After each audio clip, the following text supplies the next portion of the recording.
Well, we welcome you to Great American Ballpark in downtown Cincinnati, where this homestand continues, the Cardinals and the Reds. And tonight we're looking for your help, trying to raise money for the Reds Community Fund in our annual Reds Telethon tonight.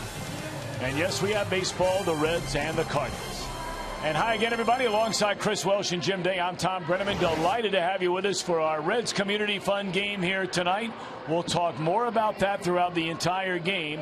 On the field, a rematch of what was an outstanding game won by the Reds last week, 1-0 over the Cardinals. It was Anthony DeSclafani against John Lackey, and that's our matchup tonight. Well, the whole series last week in St. Louis seemed like it turned out to be a pitching series, dominated series, and then the games decided by home runs. But last week when Anthony DeSclafani took them out, there was a big crowd at Busch Stadium. I mean, they were falling out of the aisles. They wanted to see the Cardinals come out and crush the baseball. Well, DeSclafani would have nothing to do with that. He had an outstanding outing, 7 innings of shutout baseball. He struck out 3 in that game, and he really never gave the Cardinals a chance to mount any kind of threat at all. He was around the zone and really got to use his defense.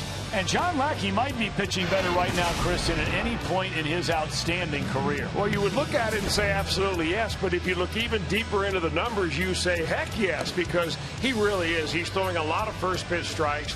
He's being very efficient. He was super efficient his last game against the Reds. They made a lot of first and second pitch outs. Overall, he dominated. 8 innings of 2-hit, 1-run baseball. That 1 home run by Jay Bruce was a deciding factor in the ballgame. And I'll tell you what, this has really the setup to be another great pitching night tonight. All right, we're excited. We're also excited about our Reds Community Fund Telethon. And when we come back, Jim Day will put the ball on the tee to get us started.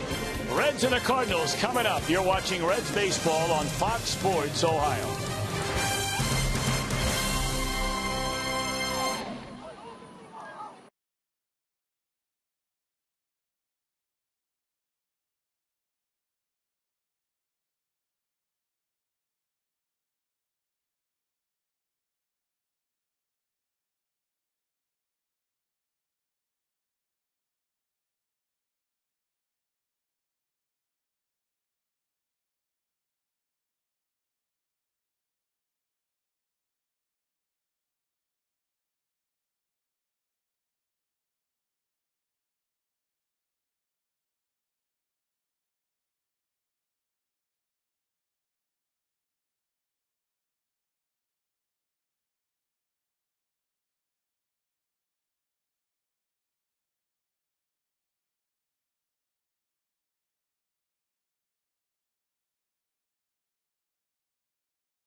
Regional Tourism Network. Stay close to CincinnatiUSA.com. By Chevy. Check out our award-winning lineup only at your Tri-State Chevy dealer. And by Skyline Chili. Feeling good? It's Skyline time. Great evening for the Reds game against the Cardinals tonight. First pitch will be around 82 degrees, falling into the 70s this evening. No rain, few clouds, so you'll need the shades to start, but temperatures will be around 72 by the end of the game. Let's go Reds. I'm Jim Day. I'm at the Handlebar at the Riverfront Club. It's the 3rd annual Reds Community Fund Game, and we are seeking your help tonight to help the youth in Reds country. If you can donate $5, $10, $50, $75, or if you have the means to get involved with our MVP bags tonight that we are offering. For a $100 donation, you can get a drawstring backpack, a Reds replica batting practice pullover, which is very cool. This 1990 World Series replica ring is off the charts. A Reds Community Fund hat, a Reds promotional bobblehead, either your choice of Brandon Phillips or Billy Hamilton, and 2 view-level tickets to a future Reds game. If you'd like to bump it up to $200, you'll get all of those items, plus an autographed baseball from your favorite Reds player of your choice. We will accept any amount of money that you have tonight. You can pay via credit card, debit card, check, cash. Call 513-765-7700 or log on to reds.com/telethon. We'll be here throughout the entire game, Reds and Cardinals. We're going to give you some baseball, some good Central Division rivalry baseball, and helping a good cause. On the other side, it's the lineups and first pitch. Tom Brenneman and Chris Welsh with all the play-by-play action of Reds baseball. In addition, they'll be talking about a very impressive streak. Reds and Cardinals are next.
Cincinnati Reds have taken a field in the opener of 3 against their Central Division rivals, the St. Louis Cardinals.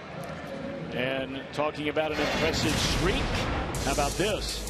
One of our storylines brought to you by Elk & Elk. Of course, the Reds took 2 of 3 from these Cardinals, Chris, last week in St. Louis. And they wrapped it up by going 22 consecutive scoreless innings. That is tied for the longest streak since June of 1968. The longest is 25. They're trying to better that tonight. You got to go all the way back to 62-63.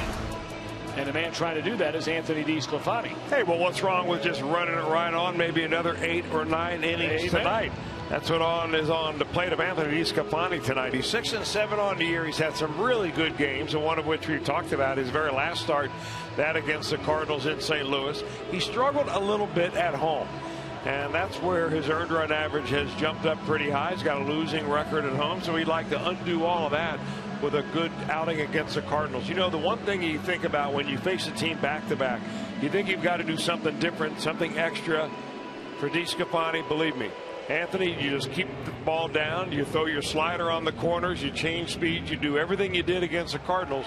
You have another good night tonight. Let's take a look at Mike Matheny's starting lineup tonight for the first place Cardinals. They come in 67 and 38. Matt Carpenter, followed by Stephen Piscotty, taking over for the injured Matt Holliday, and Jason Hayward in right. Peralta, the shortstop. Brandon Moss, they just got him from Cleveland. He's at first. Yadier Molina catching. Wong, Grilchick, and Lackey, the latter third for the Redbirds. That was quite an accomplishment. The Reds winning 2 out of 3 in St. Louis last week. Their first series victory in St. Louis since September of 2011. Ball 1 to Matt Carpenter. We're underway. Carpenter at 261, 13 home runs, 52 batted in. It's a ball and a strike. Ted Barrett working behind a plate tonight. Ben May, the umpire, at first. Scott Berry at second. James Hoy, the umpire, at third.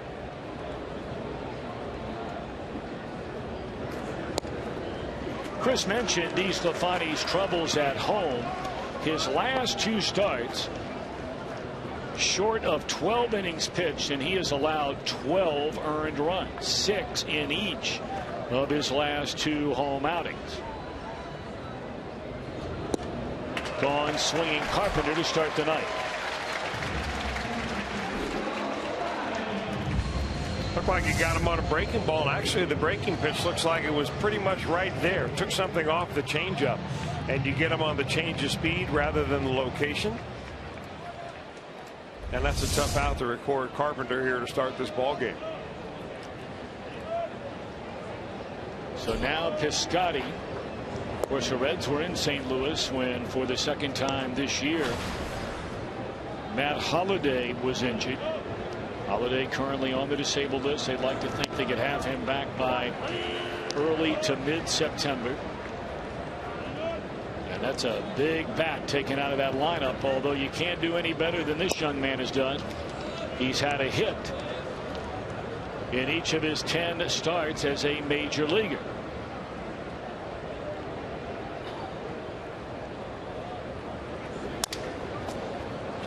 This will not be a hit his first time up. 2 away. Let's look at the Reds on defense, presented by Ford. Hamilton in center, Bird in left, Jay Bruce in right. The regular infielder, Frazier, Suarez, Brandon Phillips, and Joey Votto. And Brian Pena hanging the signs for Anthony DeSclafani, his 21st start of the year. This is the 6th game in a row the Reds have used a rookie starter on the mound. And Chris, we were talking before the game with a number of the season ticket holders of the Reds franchise that it is more than just possible that a rookie starts every game the rest of this 2015 season for the Reds. Yeah, unless there's a move made, Tom, it's more likely probable than just possible.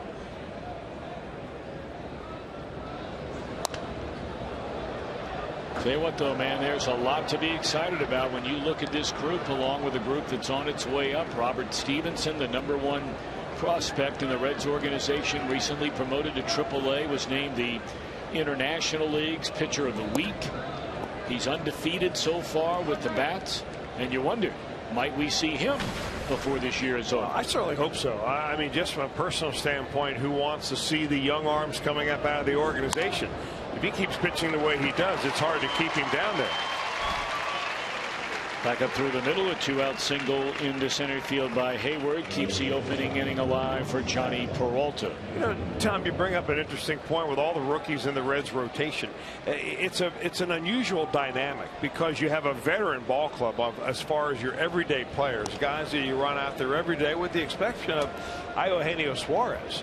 And I think his rookie status is gone anyway. Maybe not, but I mean, everybody else is much a veteran out there, and you've got all these rookie pitchers. So I don't think I've ever seen anything quite like this, where, you know, you deal up some pretty good innings out there. This ball club should get you some runs, and they may have some fun here.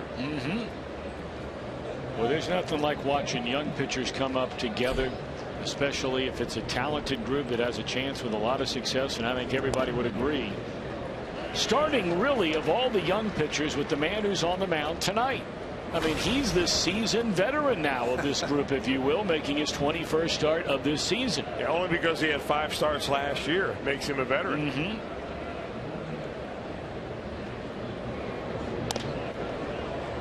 Nothing in 2 on the shortstop, Peralta. And what veteran pitchers do better than rookie pitchers is that they command their fastball. And that's the biggest thing that DeSclafani, he came with that reputation of a guy that has good control of a fastball. Throws a very heavy ball, kind of sinks, very effective down in the zone.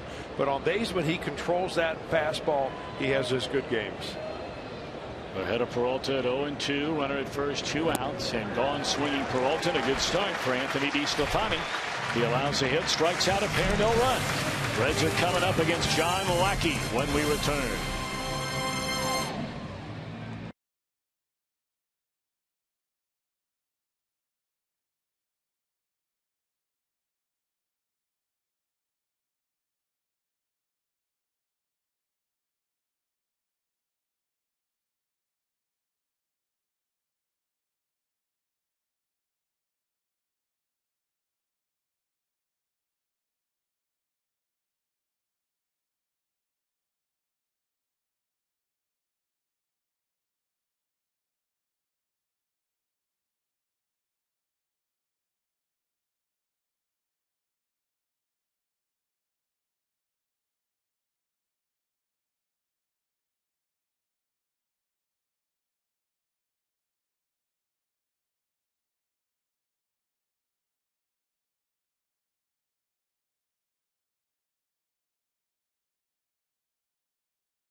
The Reds have won 47. They've lost 56. It's presented by Meyer. Brandon Phillips, Joey Votto, Todd Frazier to start it. Jay Bruce and Wright, the cleanup batter. Marlon Byrd out in left field with Brian Pena catching. Suarez is playing very, very well. He's a shortstop. DeSclafani bat save. Billy Hamilton ninth. John Lackey makes a 376th regular season start of his career. He's won 161 times, but as we mentioned a moment ago, right now he's on a run where maybe he's pitching better than he ever has. Yeah, and the reason he's doing that, you can just look right here on this little list of where he does with his control. I mean, he throws a lot of strikes. He's getting a lot of easy outs. Hitters are coming out of the on-deck circle ready to wheel that lumber, and he's taking advantage of it. And naturally starts out Brandon Phillips. First pitch, strike one. 279 batter Brandon, 7 home runs, 39 runs batted in. And that one fouled out of play, and Lackey quickly ahead at 0-2. First game back for the Reds after a wild one on Sunday, and Brandon Phillips a part of that, if you will, when he was hit by a pitch. Brandon had a good series. 8 hits and 17 at bats at 2 home runs, 7 RBIs. Of course, the home runs and 7 runs batted in came in 1 game. And there's a 2-strike single to start things here in the first.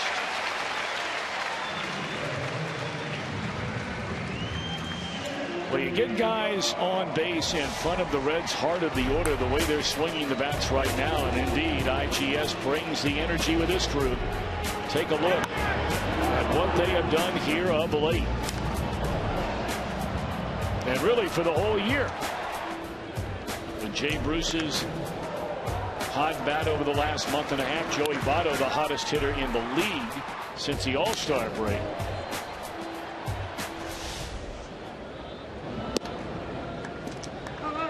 And you mentioned the 2 guys, the left-handers in this lineup, Votto and Bruce. When they're hitting, they give the lineup a lot of balance because neither of those guys are the same hitter. Bruce is a way different hitter than Votto, but they're both left-handed. That keeps right-handed pitchers a little bit on the honest side. Votto now the league leader in multi-hit games. We talked about since the All-Star break. Unbelievably, in 53 at-bats, 26 hits. That's a .491 batting average. His on-base percentage is almost 64% of his plate appearances. He is getting on base since the break. And, of course, for the first time in a long time, Votto did not play in the All-Star game. And meaning when he was healthy enough to have been a part of the All-Star team. Short left center, and this is going to fall in a hit. So even when Votto doesn't hit it hard, apparently that ball was not read well at all off the bat. Now Randall Grichuk is their center fielder, and he took about 2 steps back. Votto took a mighty swing, but it came out very soft. And when Grichuk went back, that ball fell into shallow left center field. Got him on, I think, the inside of the bat a little bit. Yep, got him in on the trademark. But when you're standing in center field and Votto swings like that, your first impulse is to move back. And 1 step back is what did him in. Now Frazier looks at ball 1. I mean, if you can believe this, Votto now in his 100 plate appearances, his last 100, has reached base safely 60 of the 100. First player since Ryan Howard in 2006. In fact, only 6 others have done it, period. Going all the way back to 1974. That is just extraordinary.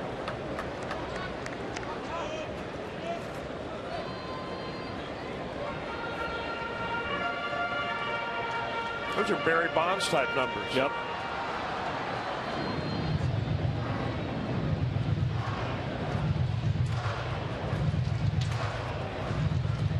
Now Frazier has cooled off since the break. I mean, the way Votto's going, the way Bruce is going, the way Bird's going, if Frazier can get back to where he was, man, oh man. And there's a grounder to the left side, and this will be a double play. On to third, Phillips. The Cardinals on defense are presented by Ford. Piscotty, Grichuk, Hayward in the outfield. Carpenter, Peralta, Wong, and Moss. Third to first. They just picked up Moss from the Indians. Molina hanging the signs for Lackey. Now the Reds need a 2-out hit to get on the board here in the first inning. And that's up to Jay Bruce.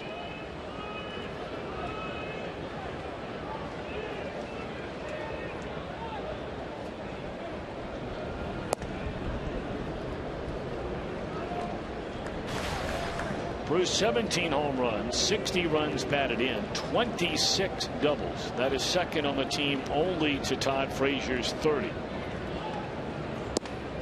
2-0.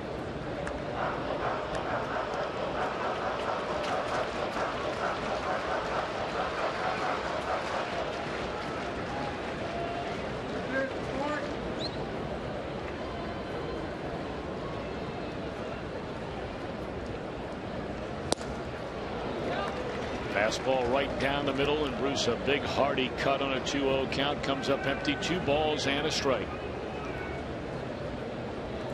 Well, what a run Lackey has been on indeed. Tonight, gunning for his 10th straight quality start. A 1.67 ERA, and the Reds are on the board. As Bruce is going to pick up his 27th double, and the Reds lead 1-0 here in the first inning.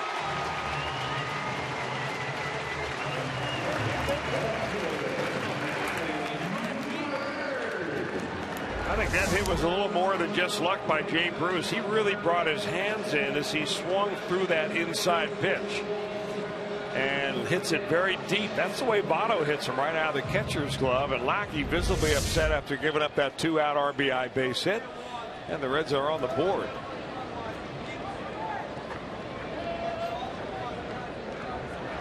Well, now Marlon Byrd, 18 home runs, 38 batted in. Boy, he'd like to have that pitch back. It looked like Lackey left a breaking ball right in the middle of the plate, and Byrd fouls it away.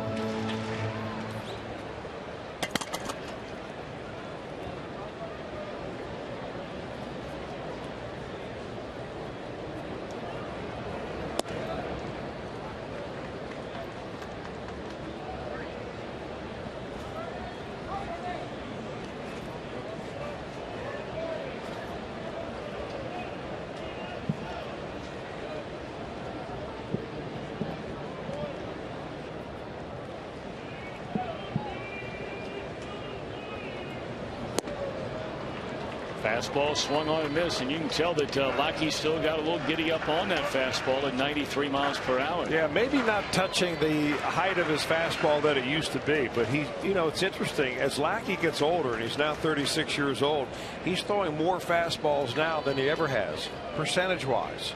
You would think it would be the opposite, that he'd start going to the breaking stuff, but not so.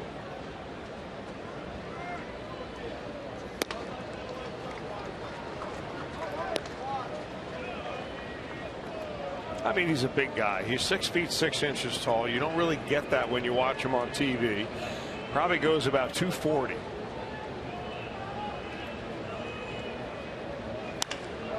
That ball hit hard into deep right center field, and this ball is off the wall, just missing a home run. Scoring is Bruce, and 2-out doubles by Jay and Marlin make it 2-0 Redlegs. Well, you thought that maybe Marlon Byrd would like to have that breaking ball back, the one he fouled off very first pitch. Well, he got it, because there's another tumbler right there. It really didn't do not much but roll up there. And Byrd gets a breaking ball about waist high and laces it into right center field. I thought that ball had a chance to go out of here, but it just didn't have enough height.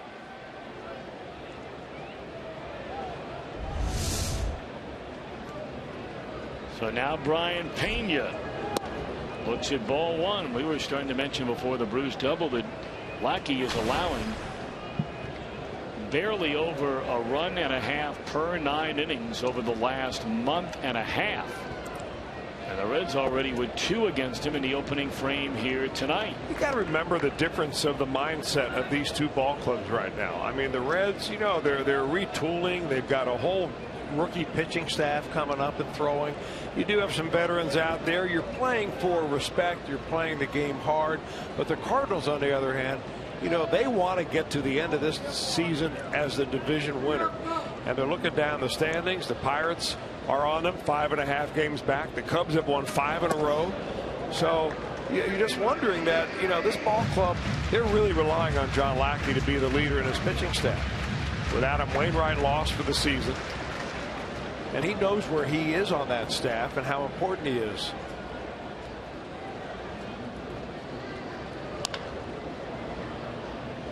Well, you can't do much better than Mike Matheny has done. Of course, he grew up just outside of Columbus, Ohio, born and raised. In the midst of his 4th season as Cardinals manager, he's taken his teams to the postseason each of his first 3 years. He is one of only 15 managers ever to win 275 or more games in his first 3 years. I mean, right now he has the 6th quickest, as far as his tenure is concerned, to 300 wins as a manager in the history of the game. Everybody wondered, what would the Cardinals be like when Tony La Russa walked away? I mean, they've been as good as you can be for the first 3.5 years under the man who took his job.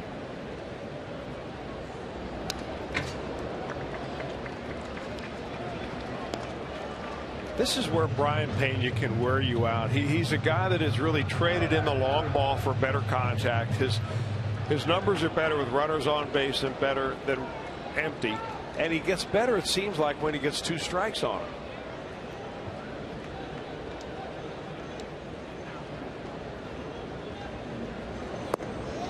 And there's ball 4, and this inning will continue. The 7th man at bat will be Eugenio Suarez.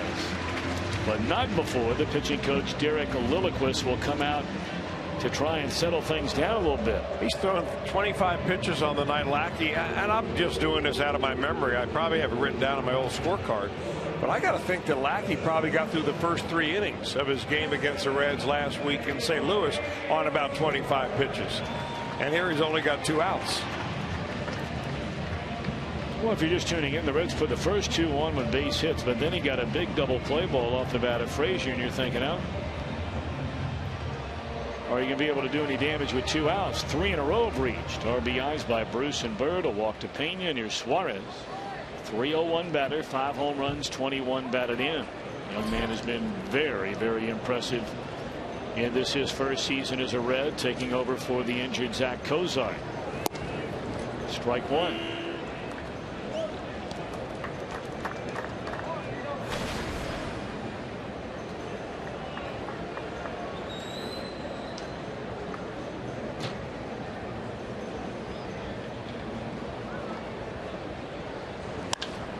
There's another base hit with 2 outs to bring in another run. Suarez delivers, and the Reds lead 3-0.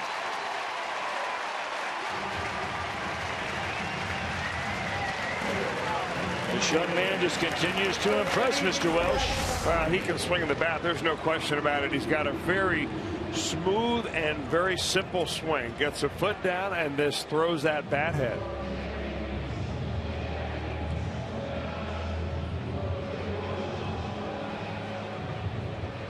Boy, this is sometimes the best time to get a veteran pitcher like John Lackey's in the first inning. Well, the pitcher batting 8th, that's DeSclafani. He has 7 hits and 36 at bats, so he's not an easy out. There's 2 runs batted in as a double.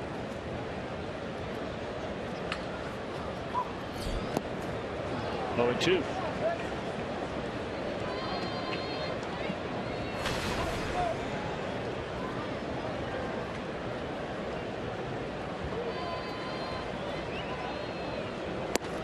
Inning over, and Lackey walks off in great frustration. The Reds get 3 hits with 2 outs to score and lead 3-0 at the end of 1.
Community Fund Game Telethon, and here's how you can get involved. Reds.com/telethon or call 513-765-7700. We will take a donation of any amount.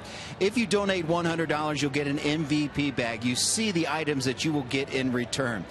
If you want to take it to the next level, premium MVP bag, $200, you'll get all of those items plus a signed baseball of the Reds player of your choice. Some of those quantities are limited. If you want big name players, get in as soon as you can. We're up here in the Handlebar at the Riverfront Club, and I tell you what, we're creating success stories through the Reds Community Fund and the Urban Youth Academy, and there are so many success stories to be told. We told some of those on the Reds Live pregame edition, and just to give you an example, Tom and Chris, of how much this means to people donating. We had a call from a local umpire.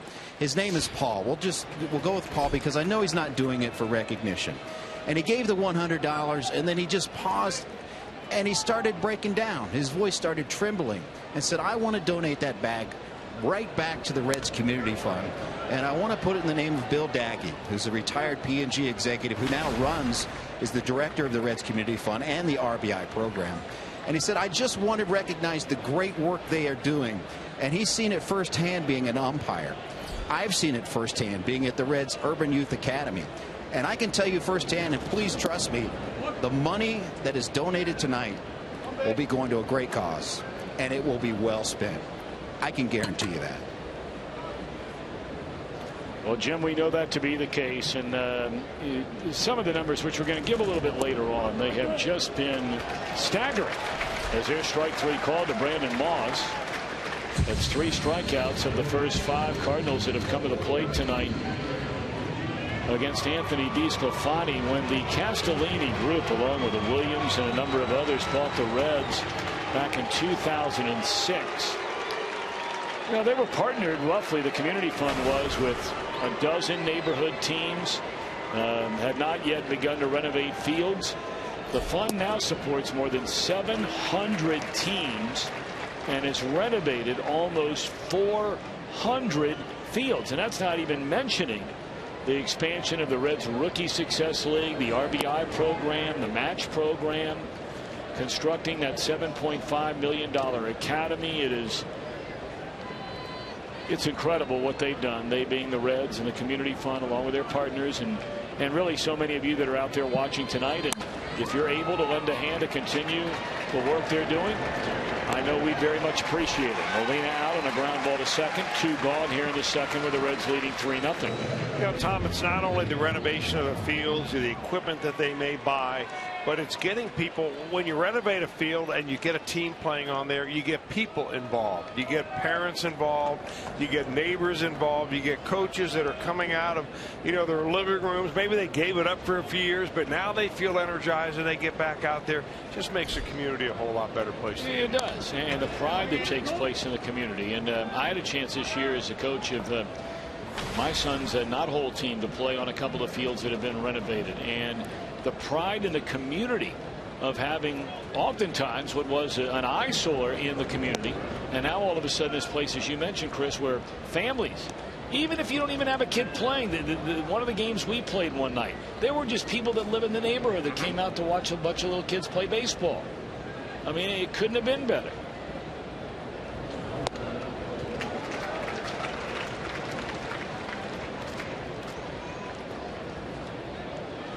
DeSclafani not fooling around here tonight.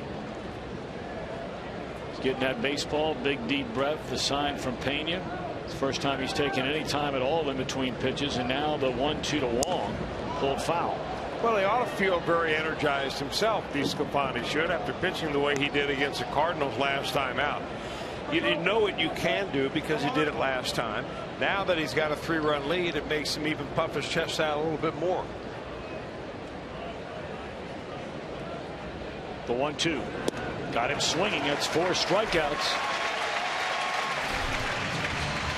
We're hoping you can give us a call and help the Reds Community Fund on this telethon Tuesday night. Reds lead 3-0.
We're proud to team up to offer you a great value when you come to the ballpark. It's called the Kroger Meal Deal. You check concession stands around Great American Ballpark. The Kroger Meal Deal includes a hot dog, a bag of chips, a 16-ounce Coke, And during this homestand, a Hostess Twinkie. You get all that for $9. Make sure to get your Kroger meal deal today.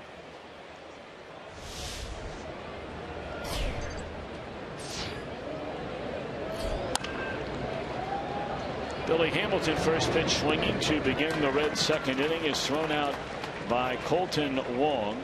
Reds lead 3-0. Tom, I looked it up, and last time the Reds and Cardinals got together with Lackey on the mound against DeSclafani, Lackey threw in the first inning 8 pitches, all of them strikes. Wow. And 2 strikeouts in that first inning. He threw 30 in the first inning tonight, and he gave up 3 runs. So what a difference a week can make.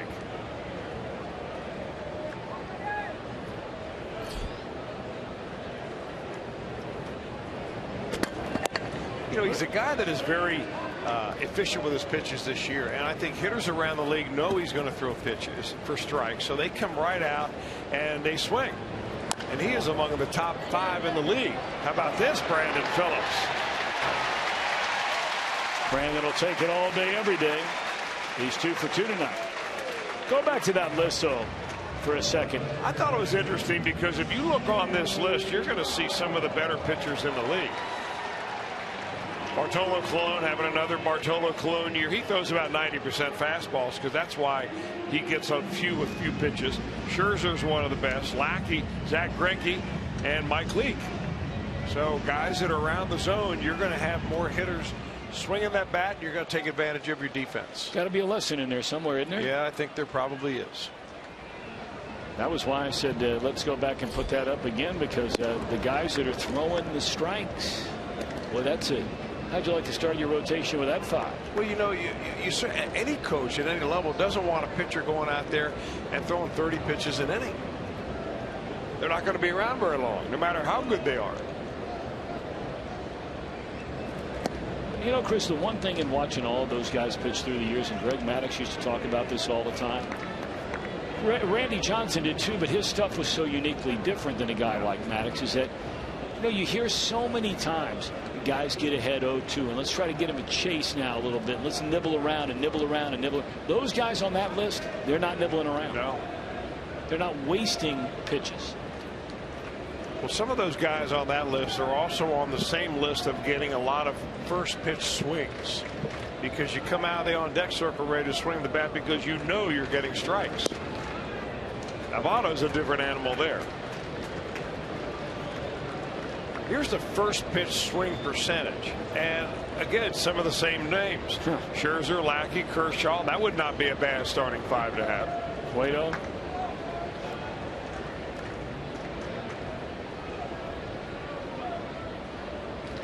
I take that group over the first group. You know, interesting, because Lackey doesn't look like he should belong on that second list. All those other guys are power pitchers, lots of strikeouts, guys who have a put-away pitch. Lackey really doesn't have a put-away pitch, but he this year has figured out a way to get a lot of hitters out and has done it very efficiently.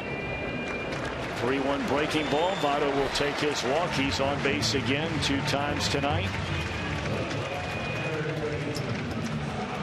If a Red hits a home run off that Toyota sign tonight, Debbie Lasita from Union, Kentucky will win that Tundra. And you can still register for your chance to win in an upcoming game. Just stop by your Cincinnati and/or Northern Kentucky Toyota dealer. All right, Reds got 3 runs in the first inning, and they're knocking on the door for more in the second. 2 on for Frazier. Brandon takes off, throw down at third base, and he easily gets in there. Brandon must have been paying attention earlier when Bruce was out at second, and a couple of times Lackey never even checked on him, and he doesn't look at him here. No, he doesn't. He varies his look sometimes, but I think Lackey right now is more focused on that hitter. And Brandon smells that. It really changes the at-bat now for Todd Frazier. Fly ball, plates a run.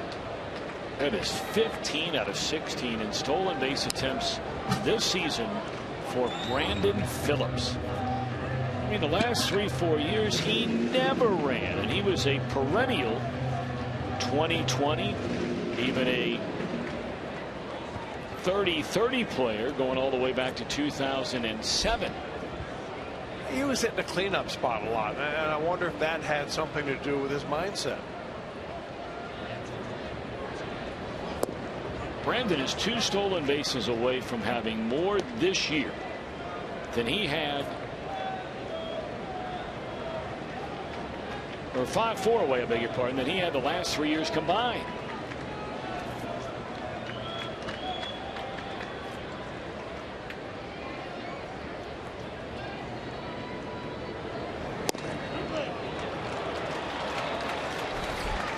Two away in the inning. 2 strikeouts for Lackey. That's a big one there. I'm beginning to think that Frazier has Lackey on the mound, and he's one of those guys where he just doesn't see the ball come out of his hand very well.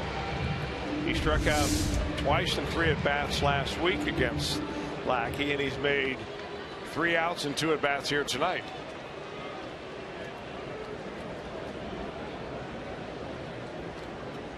Jay Bruce, a 2-out run scoring double to drive in the first of 3 in the first inning, and the Reds are leaning on Jay again with 2 away an inning later. Ball 1.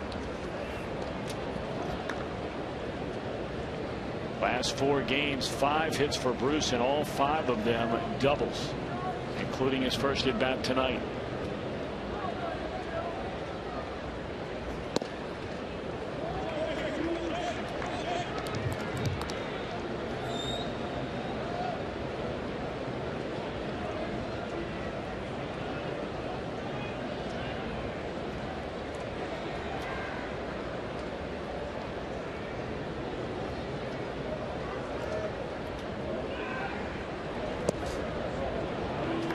Well, let me ask you, Chris, I've noticed it in between every pitch. Mike Matheny is going through a series of signs with his catcher, Yadier Molina. Molina's been around a long time. Lackey's been around a long time. What do you think that might be all about? I think it's about defensive signals, you know, whether you're going to throw through, if the batter decides to run. It has nothing to do with calling pitches. Well, this should end the inning. Long out in short right field. The Reds leave him on the corners. We go to the 3rd. The Reds lead by 3.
Our lows never stop improving. Named the International League's Pitcher of the Week. Chris, I don't know how you do much better than this. Look at the 6 starts so far in Louisville, and this week 2 starts. My, oh my. You know, this is a case of a young man really beginning to get it. His delivery has changed completely, Tom. I've been looking at video of him, you know, over the years as he came up, drafted out of high school, very raw, great arm. But what the work has been done by the Reds minor league pitching coaches with Robert Stevenson and where he is right now, it is just amazing. And he's got a repeatable delivery and a rocket arm, and that's a great combination. Randall Grichuk 12 home runs. .288 batter. They are very impressed with this young man.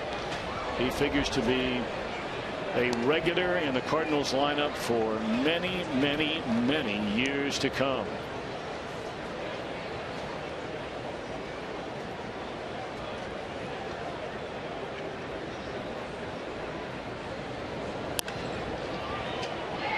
Hook foul.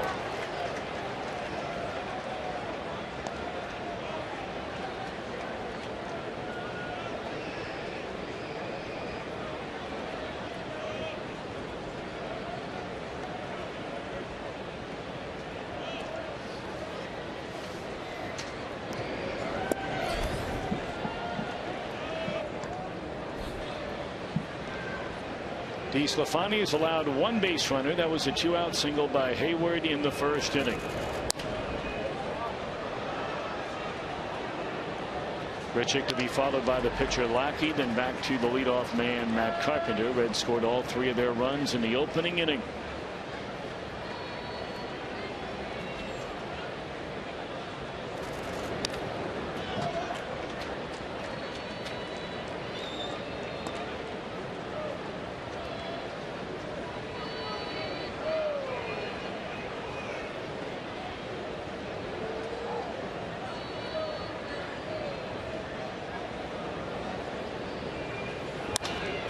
Straightaway center field.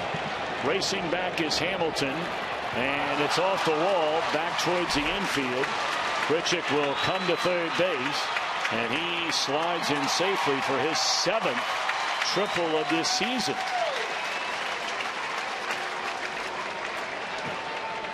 Well, he's a young man that can really hit a fastball, and he combines a pretty good bat speed with foot speed on this one. He actually got that ball a little bit on the end of the bat, sending Billy Hamilton all the way off the wall. And as the play developed ahead of Grichuk running around second base, he could gauge where Hamilton was, where the ball was, whether he was going to go to third.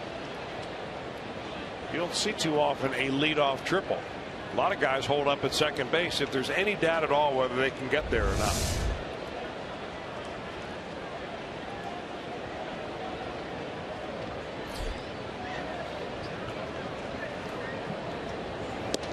Lackey the batter. Like only 3 hits in 37 at bats. He has 1 run batted in. Reds conceding the run along the infield. And it's a ball and a strike. Of course, tonight our Reds Community Fund telethon, raising money for the Reds Community Fund and all the great work they do. We do this annually. As it's 1 ball and 2 strikes on Lackey.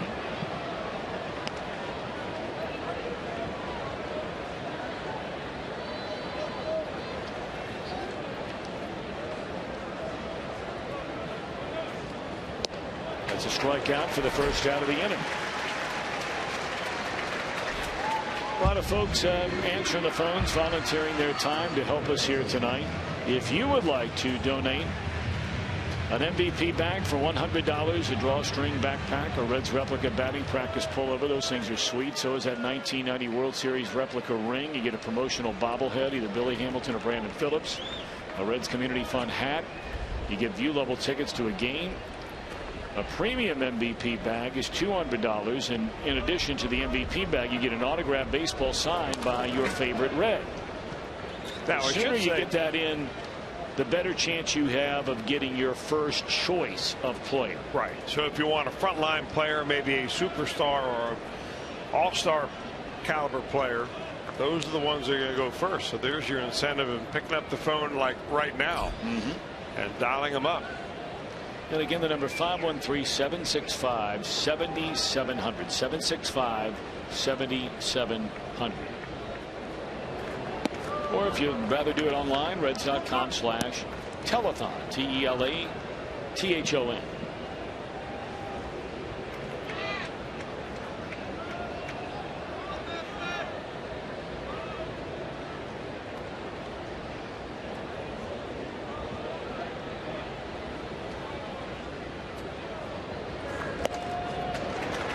1-2 on Matt Carpenter, who struck out his first time up. Boy, you rarely see Carpenter go out of the strike zone like he did right there to chase that fastball. Mike Matheny really experimenting with his lineup a little bit, moving guys around here and there. They had Colton Wong leading off when the Reds were in St. Louis last week. Carpenter hitting second.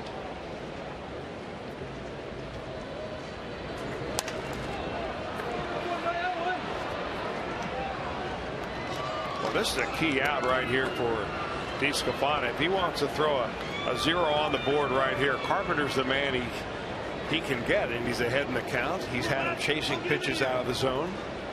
Might be time to come right back upstairs a little bit out of the zone again. Going to come inside on him here with a heater.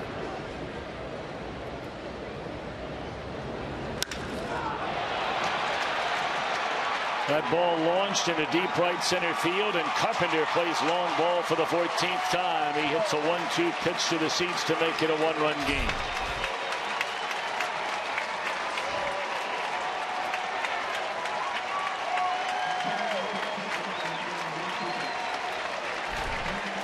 Boy, we say it so many times, Tom. It's not sometimes where you hit your target, it's where you miss. And look where this pitch misses. It's in the zone, right down the center of the plate. When I'm talking about going up the ladder, I'm talking about chin high, up out of the zone. And I think he wanted that ball a little bit more inside, and Carpenter makes it a 1-run game.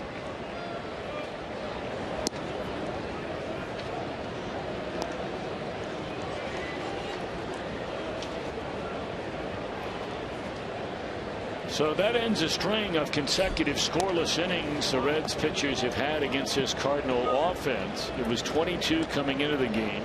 It went to 24 after a scoreless pair to start it. But Carpenter changes all of that.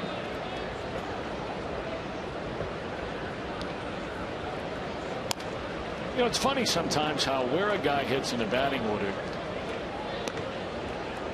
can skew how you look at a player as an offensive force. When you look at Carpenter, who primarily is hit leadoff. Chris mentioned they fooled around and moving him from time to time, but I mean, by and large, if they play a World Series game tomorrow, he's in a leadoff spot. And you compare him, say, to Joey Votto. Now, Votto's on base percentage is significantly higher. He walks a lot more. And Votto's batting average is 40 points higher than Carpenter. But there's only 5 home run differential between the two. Carpenter has more runs batted in, and that's hitting primarily out of the leadoff spot. Carpenter has more doubles than Joey Votto. And so, you know, you wonder what would Carpenter's numbers look like if they decided to hit him third in a lineup. I mean, my, oh my. There's strike 3 called, and I don't think that Scotty agreed with that pitch at all, that call at all. Well, that's 6 of them now for DeSclafani. Number 7, our box tracks has it right on the edge of the plate. Nice comeback action on that fastball. Well, you know, you might compare really Carpenter rather than comparing him to Joey Votto. You compare him to Brandon Phillips, because Phillips has batted all around the lineup like that as well.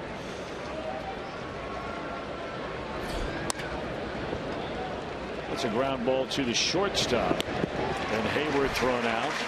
But a triple by Grichuk starts it, and he scores on a 2-run home run by Matt Carpenter. A 3-2 Reds lead.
We are up here manning the phones, and right now there are members from the RBI softball team here in Cincinnati that are manning these phones, including Ashley Larkins, who's a former RBI softball standout. She's now an RBI coach and volunteer.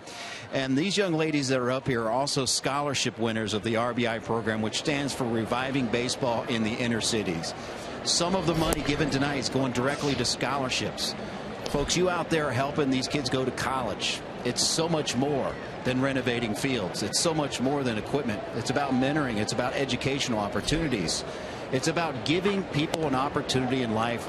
And simply that's what it's all about. There are underserved portions of our community. There are underserved kids in our community that don't have the opportunities that others have. We're trying to create those opportunities here tonight. And these ladies manning the phones are success stories. And there are other success stories just waiting to happen. If you'd like to get involved, 513-765-7700. Log on to reds.com/telethon. We'll be here all night taking money. We raised thousands of dollars last year. Let's crush it this year, Reds fans. Reds country, call to action. What a play here by the third baseman Carpenter. I mean, he runs out of arm, as you see, and it's a great scoop at the other end by Brandon Moss. That ball was right inside the line. I mean, by an inch or two. So a hit taken away on that play by Carpenter for Marlon Byrd, and now it's Brian Pena. Reds scored 3 in the first, had a chance to add to it in the second with runners on the corners and 1 now. They did not score. Matt Carpenter, a 2-run home run in the top of this third inning, so a 1-run game. And there's a tapper wide of first. Billy Hatcher still picking it down there.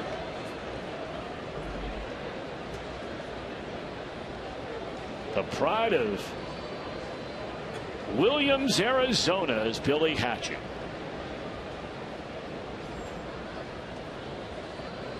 That's cattle country up there near Flagstaff, Arizona. There's a fly ball in the right center field, caught at the warning track for the second out of the inning. Of course, the Reds will be going to Arizona. Their spring training home this coming weekend to kick off a 3-city road trip. 3 against the Diamondbacks, followed by 3 in San Diego, then a 4-game series in Los Angeles. Reds did not see the Diamondbacks or the Dodgers so far this year. We saw a lot of them both in spring training, but it seems like it'll be a different team now. Having gone several months between you visit them in the exhibition season and come out here in real baseball. It'll be nice and toasty there in Phoenix. Yes, it will. Tends to do that out there in the summertime. Temperatures every day will be anywhere from 105 to 112. Now, you were once a veteran out there. You'll go out there and called many games for the Arizona Diamondbacks, and I could use a couple of tips on how to dress for the heat. You could have people that live there their whole lives. They're not going to have any tips for you on that, young man. Get all your chores done early in the day. Early, like 4 a.m. 2-1 pitch. Straight up in the air, and Lackey will go through a perfect third. And we march on to the 4th. Reds president and CEO Bob Castellini will join us on this Reds Community Fund Telethon when we come back.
I was told by our producer, Josh Hall, to squeeze in a little closer to Bob Castellini, but he must not have been paying attention to this device you have on your shoulder. You just had that baby surgically repaired, did you not?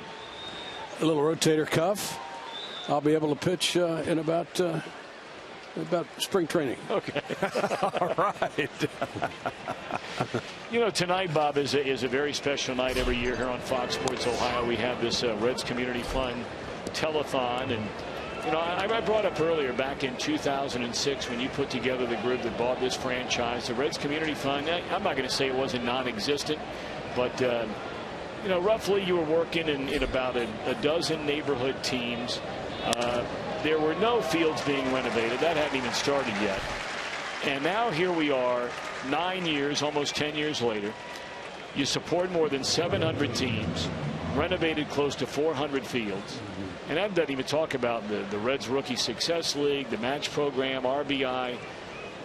How has all of this happened?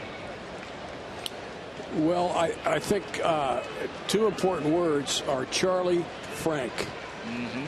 He has been sensational. He headed up the community fund at the time, but I would tell you we liberated him and said just go for it.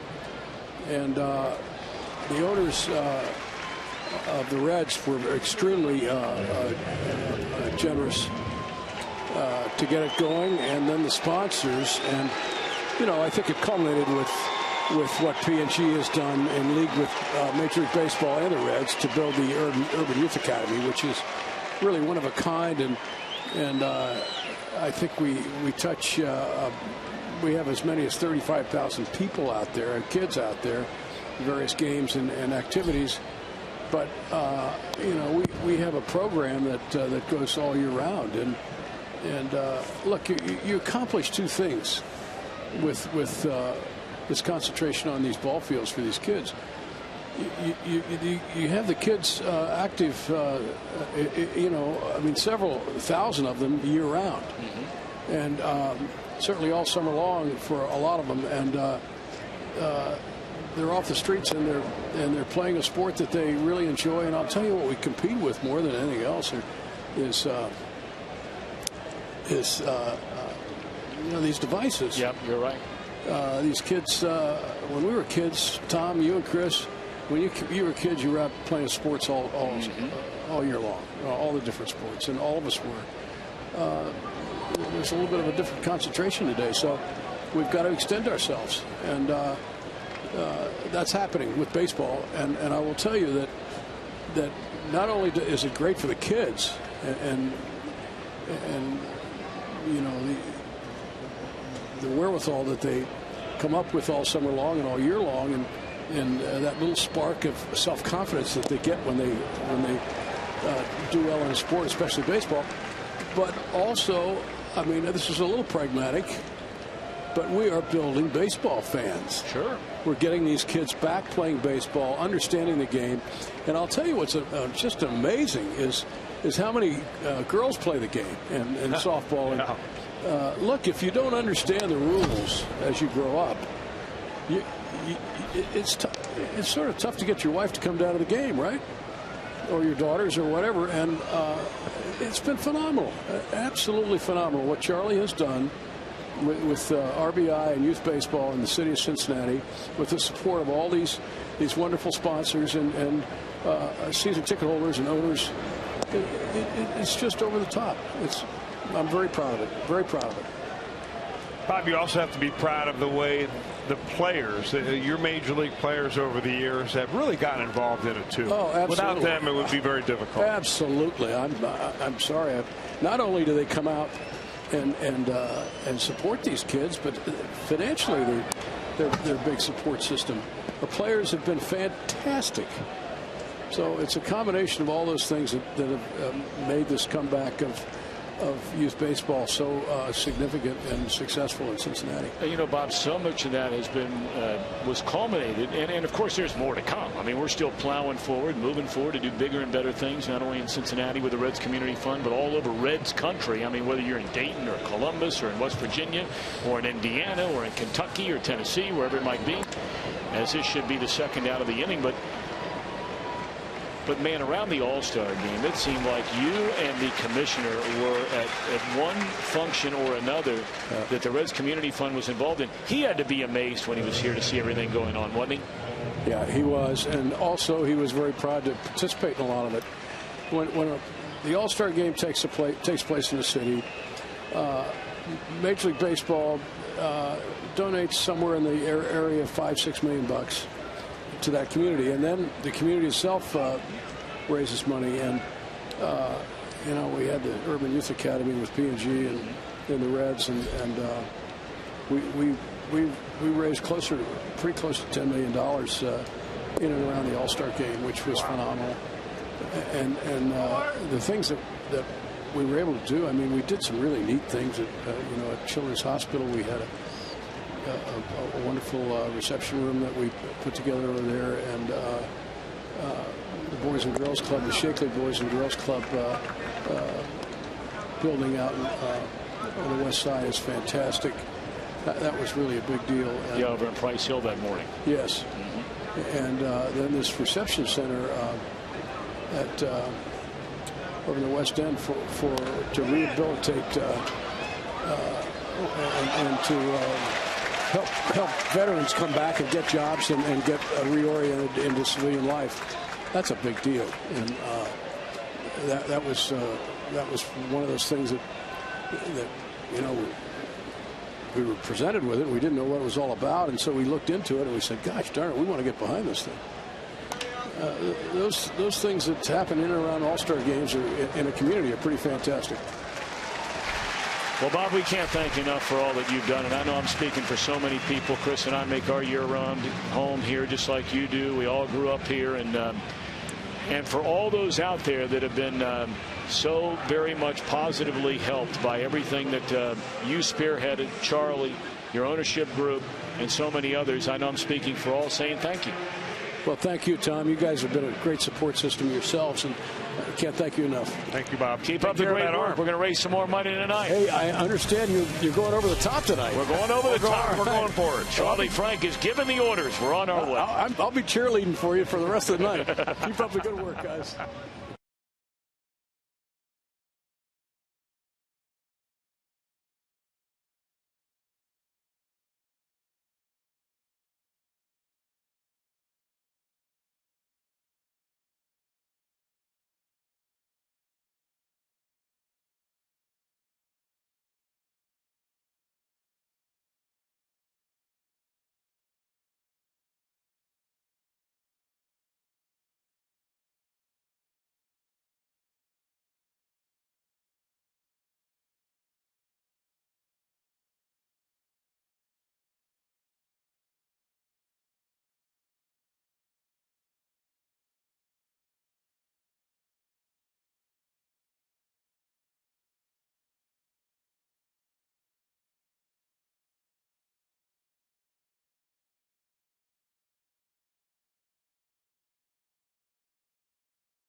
All righty, here we go in the bottom half of the fourth inning. The Reds in the opener of this three-game series on a 3-2 lead over the Cardinals.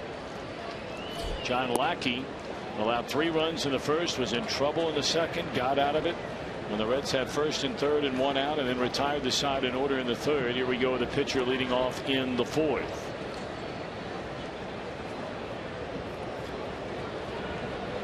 These two pitchers were locked up in a 1-run game last week in St. Louis, with the Reds winning that one 1-0. 3-2 last of the fourth inning tonight. You know, Tom, great having Bob Castellini on, but the message that I get every time we talk about the Reds Community Fund and what they've done with the fields and the programs and the services, it goes way beyond just baseball.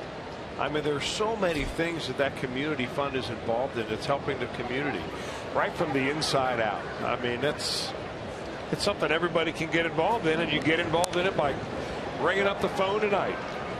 And look, I'm not going to dismiss $100. I would never would, because it's not my money. If you're able to spend that kind of money, God bless you. If you're not, God bless you. But this isn't one of those where you got to spend, you know, $5,000, $10,000, $15,000 to be a part of something and make a difference.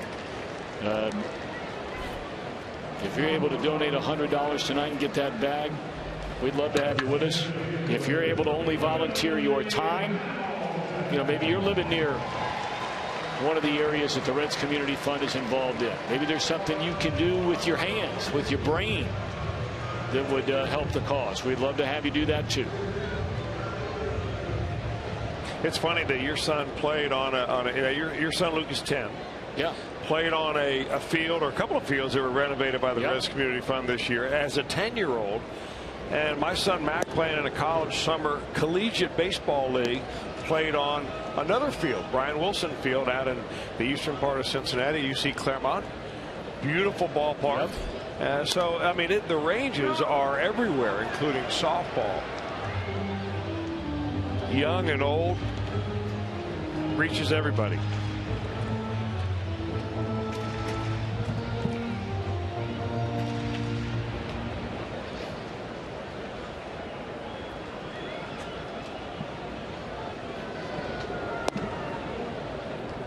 Blackie wanted it, and Billy laid off. Nothing messes up an easy 1-2-3 inning worse than having Billy Hamilton on first base.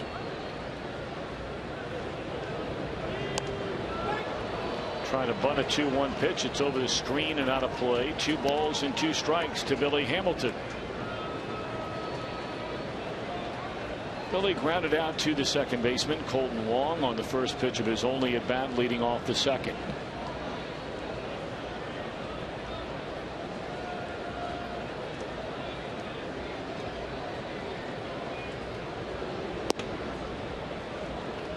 You brought up the Cubs and the Pirates. They were shut down due to rain last night. Cubs leading 3-0 in the third inning tonight in Pittsburgh. And Hamilton lifts another ball into the air.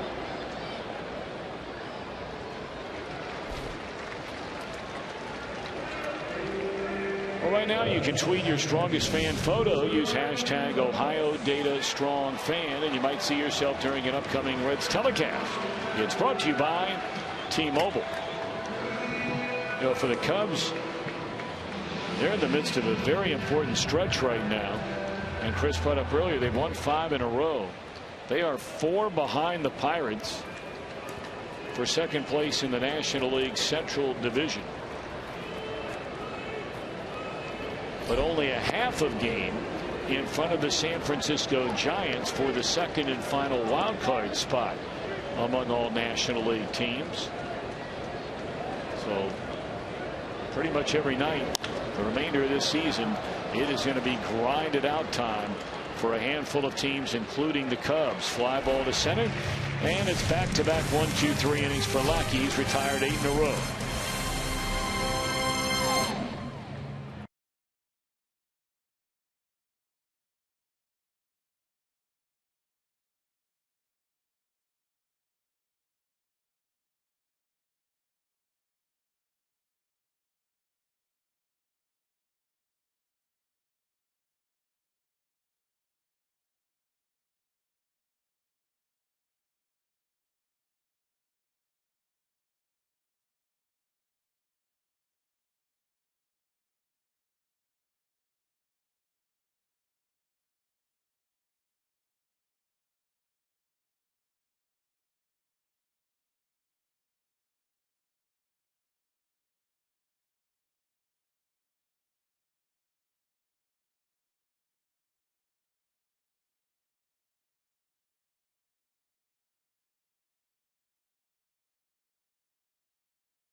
Reds.com/telethon or call 513-765-7700. There are many levels that you can give by. I'm Jim Day, and let's introduce you to a couple of success stories. This is Cameron Satterwhite. He's a former UC standout, a former Reds farmhand.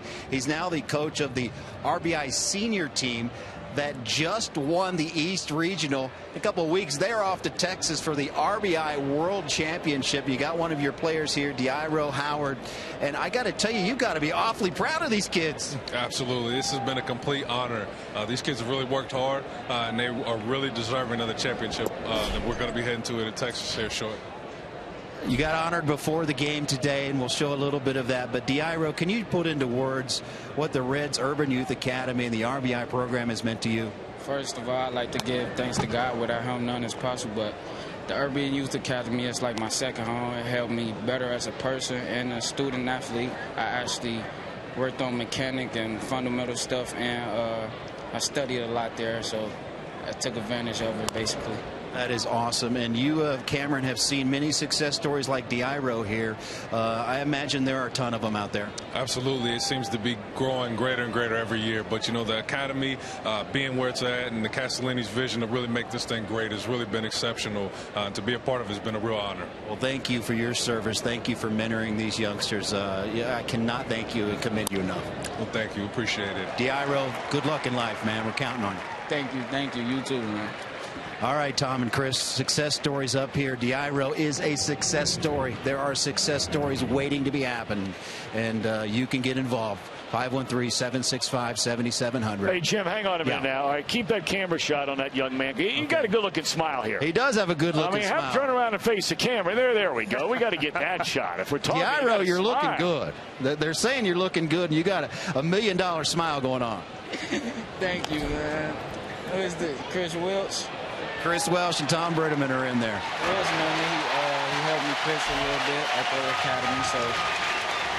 That's awesome. Chris Welch, you helped him pitch at the academy. How about that? Very nice. I hooked up with Diairo early this year, you know, before the Reds headed down to spring training, and what a pleasant young man. And you know what happens when you deal with guys like Cameron Satterwhite and Diairo, that they get influenced so much by that Reds Community Fund that years from now, Diairo may come back and be a coach himself. Oh, you know what? You could pretty much take it to the bank. And that is what is so beautiful about it. It just begins a whole new cycle of giving back, remembering how much it meant to you during your youth.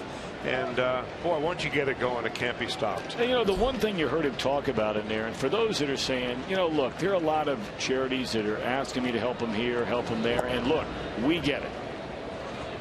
Every one of us at one point in time feels that way.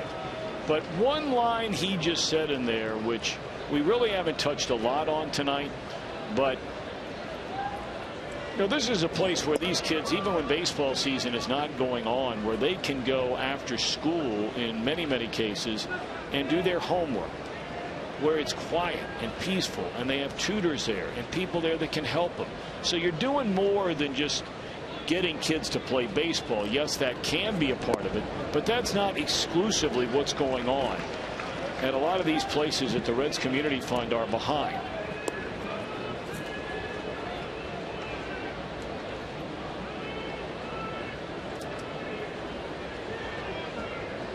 That was a really slick double play there, started by Votto, who is always uber aggressive as a first baseman, especially for a right-handed throwing first baseman. This ball came in to get it right away, bare hands, perfect throw.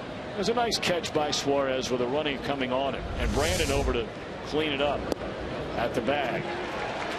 Well, you don't make that play unless you're thinking about it as you're charged into baseball. I mean, Votto made his mind up ahead of time based on the lead that he saw Randall Grichuk have, that he was going to go to second base. I love aggressive defense like that. I mean, look what it's done for DeSclafani. Nearly gets him out of the inning completely. Well, this is a guy who got him for the long ball his last time up, Carpenter, in the third with a man aboard. Took it from a 3-0 Reds lead to its current 3-2 advantage.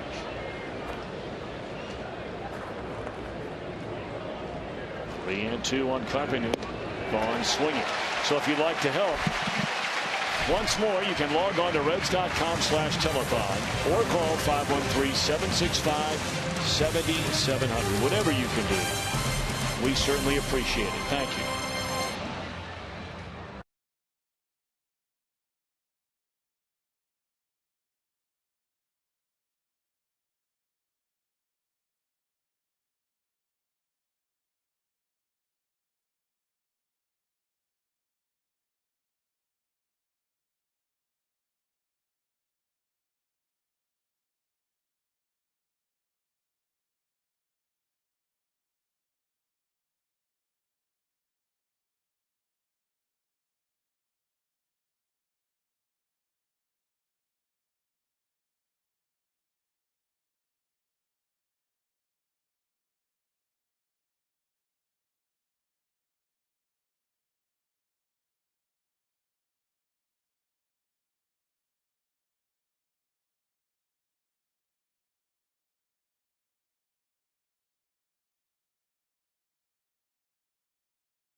Town, August the 18th and the 19th.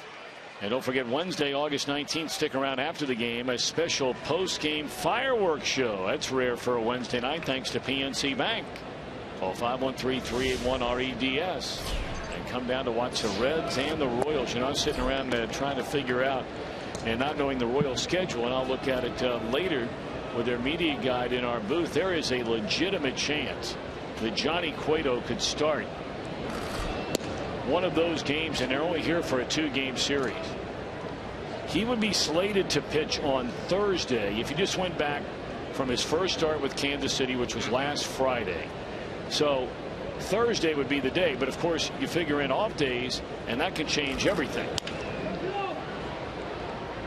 Votto will be retired for the first time tonight. Well, if you run the Kansas City Royals, if you're Ned Yost and you get Johnny Cueto dumped into your lap, and you have a chance to pitch him once every 5 days or push him back when you have an off day. And keep in mind, you only have him for a few months of the season. What would you do? Johnny is on the mound. I mean, as much as I can get out of Johnny Cueto, I'm getting out of Johnny Cueto this year. That means pitching him every 5th day, which will land him on that 2nd day here, right, that the Royals will be in town. Yesterday was their only scheduled off day from now until the time they're here. This ball in the air to right field. And the first 2 retired. Lackey's starting to get on a pretty good run now. 10 in a row retired by Lackey. Yeah, we talked about pitches per inning for John Lackey, where he ranks among other major league pitchers and National League pitchers, and he's in that top 5 category. And other than that first inning, I mean, he's coming right after him. He's now recorded 2 outs in this inning with 4 pitches. Here's Jay Bruce. I mean, he's not afraid to throw strikes. I mean, that's the interesting thing. But you notice where he's throwing them. I mean, he's not throwing them down the middle. He's throwing them at the knees. He's throwing them at the corner. When he comes upstairs, he's staying out of the middle of the zone. And upstairs is actually upstairs, shoulder height, not waist height. You know, the other thing is, watching Lackey more in recent weeks, he's almost falling into that old Leo Mazzoni school of pitching, where every fastball is away.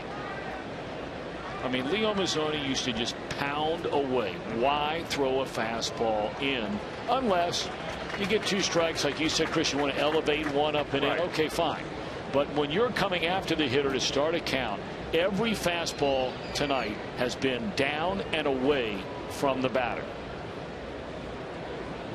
Now right there he throws in, but way in. Not meant to be a strike. Right. If Bruce wants to chase it, go ahead and chase it.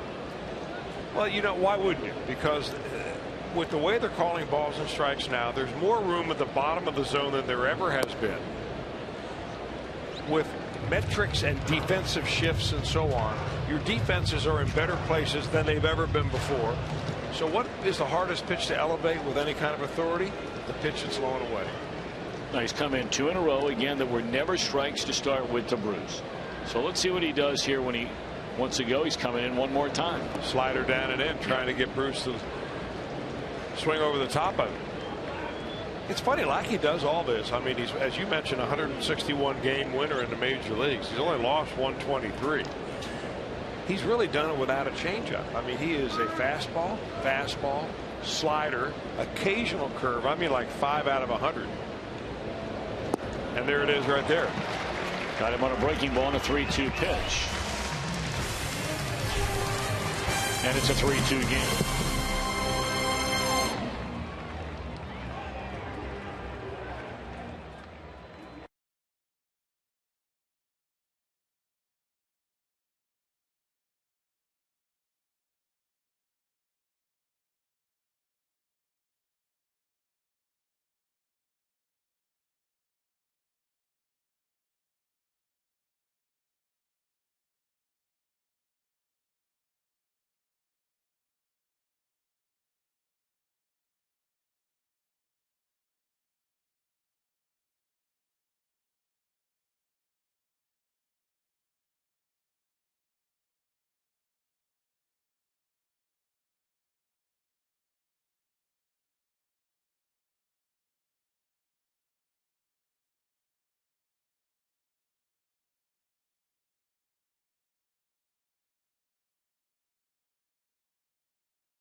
Performance Kings Honda expanded highlights, interviews from the clubhouse, and more. It's Reds Live post game coming up on Fox Sports Ohio. I'm Jim Day. We continue our telethon up here, benefiting the Reds Community Fund. These ladies from the RBI softball program and these gentlemen are manning the phones. 513-765-7700, reds.com/telethon. You can get an MVP bag for $100, and you can also get a premier MVP bag. Lots of goodies and a signed baseball by your favorite Reds player. Some of those quantities are limited, so get in here quickly. Tom and Chris, last year we raised over $50,000, and I am told right now we just hit the $50,000 mark, and we've got a long time to go. Let's crush this, Reds fans. Let's get involved and let's give these youth of our community a chance to play and a chance in life. The MVP bag is a drawstring backpack, a Reds replica batting practice pullover, a 1990 World Series replica ring, a promotional bobblehead, your choice, Billy Hamilton or Brandon Phillips, a community fund hat, 2 view level tickets, and that premium MVP bag is all those items plus a signed baseball by your favorite Reds player. I am up here helping man the phones. If you want to call in and talk to me and donate $5, $10, whatever it takes, I'll talk to you. Let's get it going, Reds country. Tom and Chris, back to you. Amen to that. Good job, Jim Day. Oh boy, Jimbo. I mean, you are all over it. Last year in a game, as I remember, Tom, it was what, a 10-0 game. It was not a very good game on the field, but Reds fans came forward. Jim Day prodded them all night long, and we have already reached the mark that they eclipsed last year all night of $50,000. But let's don't let up. Anthony DeSclafani's not letting up. He comes after Stephen Piscotty with a strikeout. That's 8 of them, and that is a 8 of them now for high. DeSclafani. He had only 3 in his last game against the Cardinals, but he is just really spot on, and it's spot on with that fastball. Got nice little comeback action on it. Piscotty's a guy that will chase pitches away, so he's aware of that outer part of the zone, doesn't want to be too aggressive, and a perfectly placed fastball. And as we were starting to mention there, a new career high for DeSclafani, 8 of them. And we're only in the 5th, 6th inning now. You know, it looks like he sped up his delivery just a hair. I mean, watching him throughout the year, sometimes he can kind of lull you and lull himself to sleep in his delivery by having it too slow. Looks like he's picked the pace up a little bit. I don't know whether that's intentional or just one of those nights where he feels like he's done that.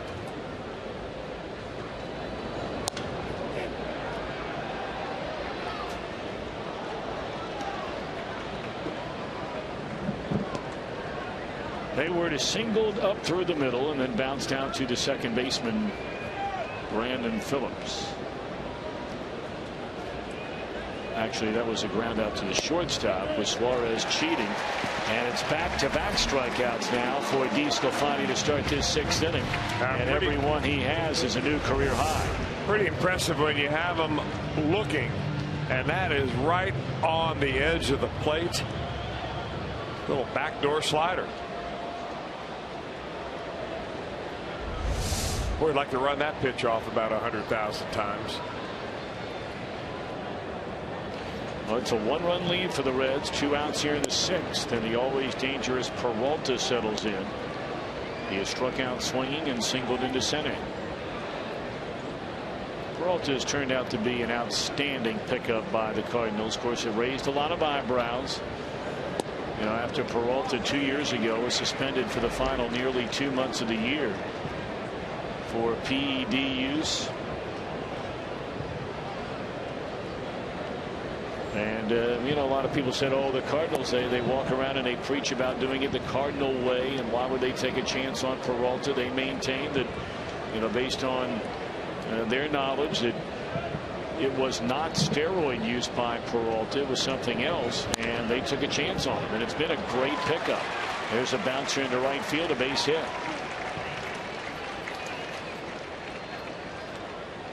We invite you to follow the Reds the remainder of the year wherever you are with MLB.tv at bat, the #1 app for live baseball. It's up to the moment at any moment. Get MLB.com at bat for your smartphone or tablet.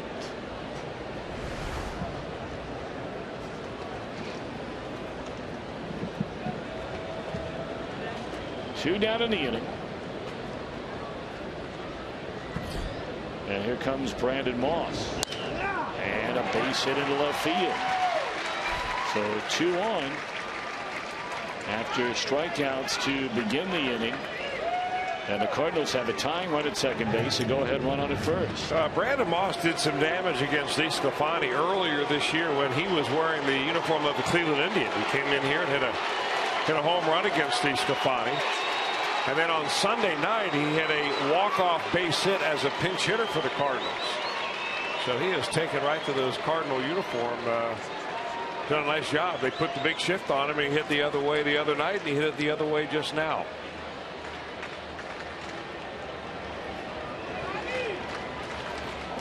Well, it's a big at-bat in this ball game right here and right now, because this is a guy who seems like more times than not with a game on the line, he delivers the goods. And that's Molina, but DeSclafani will get him to end the inning. Bottom of the 6th coming up. Young man pitching a good one tonight, leading 3-2.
local Ford dealer. Ford, go further. By Meyer. Find more for a healthier you at Meyer. And by Cincinnati Children's, ranking 3rd in the country on the U.S. News and World Report's best children's hospitals in America. Welcome all those of you watching over at Cincinnati Children's. We are hoping you're having a good day today. We have a member of our regular crew, Tom Seaver, in the hospital tonight, recuperating, doing well. We certainly send our thoughts and prayers to him and his family. Miss you down here, Thomas. Reds lead 3-2. Marlon Byrd leads off against Lackey, who's retired 11 in a row after the Reds had 6 hits, 2 walks in the first inning and a third of this game.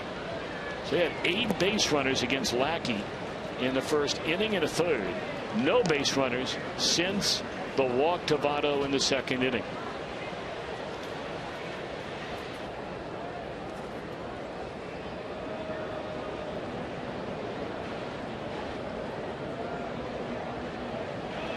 Marlon to be followed by Brian Pena and then Eugenio Suarez. And he did not go around on the appeal to Ben May, the umpire at first base.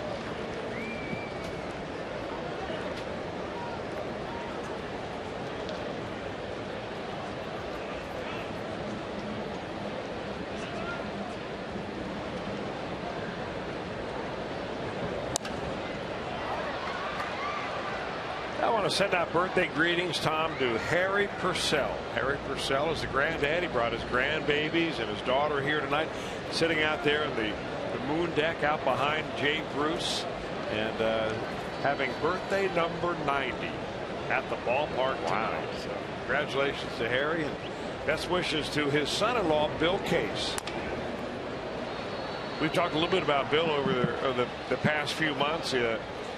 You know, laid up sick. He's got some issues that keep him from coming out to the ballpark, but he is a big fan, big Reds fan, never misses a game. And Bill, we continue to wish you best. You hang in there, keep working hard, and hope you get better. And I hope your kids and your father-in-law, Harry Purcell, having a great birthday here at the ballpark. 90. Harry, happy birthday, man. And he's still cruising around out there in the moon deck. That's where people out there having fun. Well, that's a beautiful seat out there, I'll tell you what.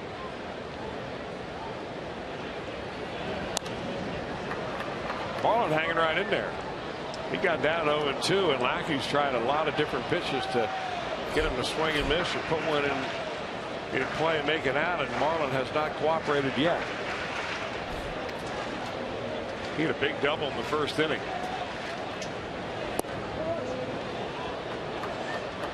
Lackey wanted it, and Byrd was happy he didn't get it.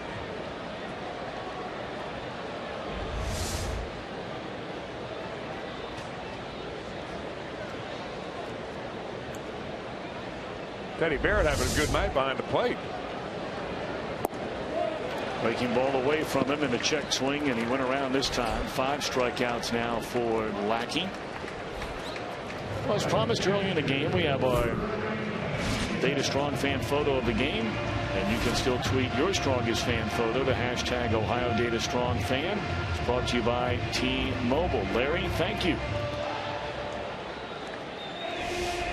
Red Bull guy.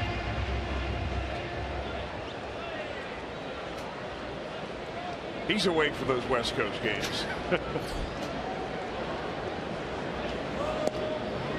Well, he'll be fired up then. Next week is his kind of week. Actually, the end of this week, where the Reds not as late start times in Arizona. We talk frequently about how they start their games during the weeknights at 6:40 local time, so that'll be 9:40 Eastern time. Friday night, it's an 8:10 start Eastern time Saturday, and then a 4:10 Eastern start on Sunday, and then they get very late in San Diego and Los Angeles. The Giants start later than anybody out west by about 5 minutes. And the Reds won't go there until mid-September. Of course, the Giants have already been through Cincinnati earlier this year. Boy, they steamrolled through here. Yes, they did. They've been a weird team this year. They have gone through some unbelievable hot streaks. At one time they lost, what, 8, 9 in a row earlier this year? So they've been a streaky bunch, but they're right there. Prime time position to try and defend their world championship. They're only 3 games out of first behind the Dodgers, despite their ups and downs. And mentioned earlier, they're only a half game behind the Cubs for the second wild card spot. 2-2 on Brian Pena. And again, Lackey wanting a call that he doesn't get.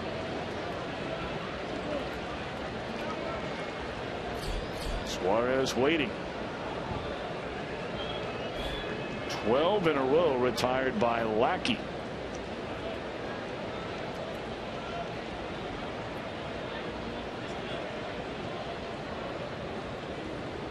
And now the payoff pitch. Short left field. That's how they had him played. 2 out.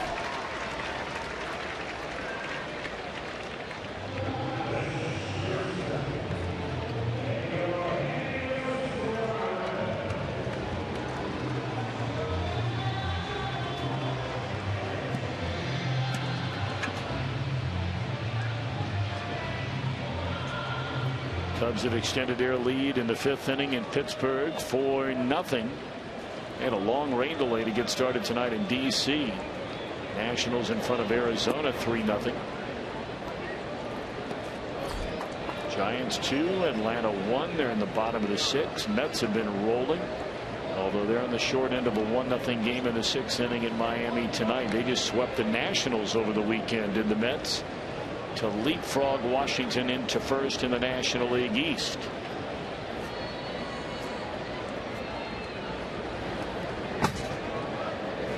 You saw the Mets for that 3-game series. Are you a believer in those New York Mets? Well, they have improved their ball club a little bit. They've got pretty good starting pitching, but no. The short answer is no.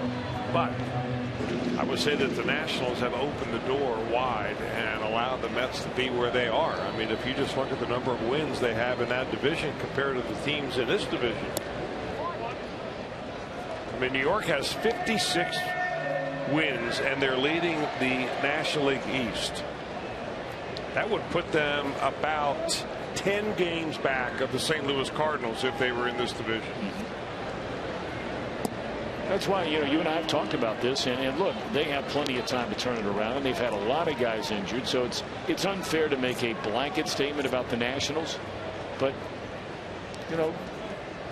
when we've seen them, and of course the Reds did not lose a game to the Nationals this year, so we did not see them at their best. But I thought of all the division leaders at the time that they were by far the most impressive, the least impressive of any of the better teams, quote unquote, we've seen in the league so far this season. They might be the most, when healthy, the most impressive on paper, but the least impressive on the field, at least the way they played. Yes. And they have been hurt by injuries. No question. When you don't have a Worth and Rendon and Zimmerman for a long time, I mean, that's the heart of your batting.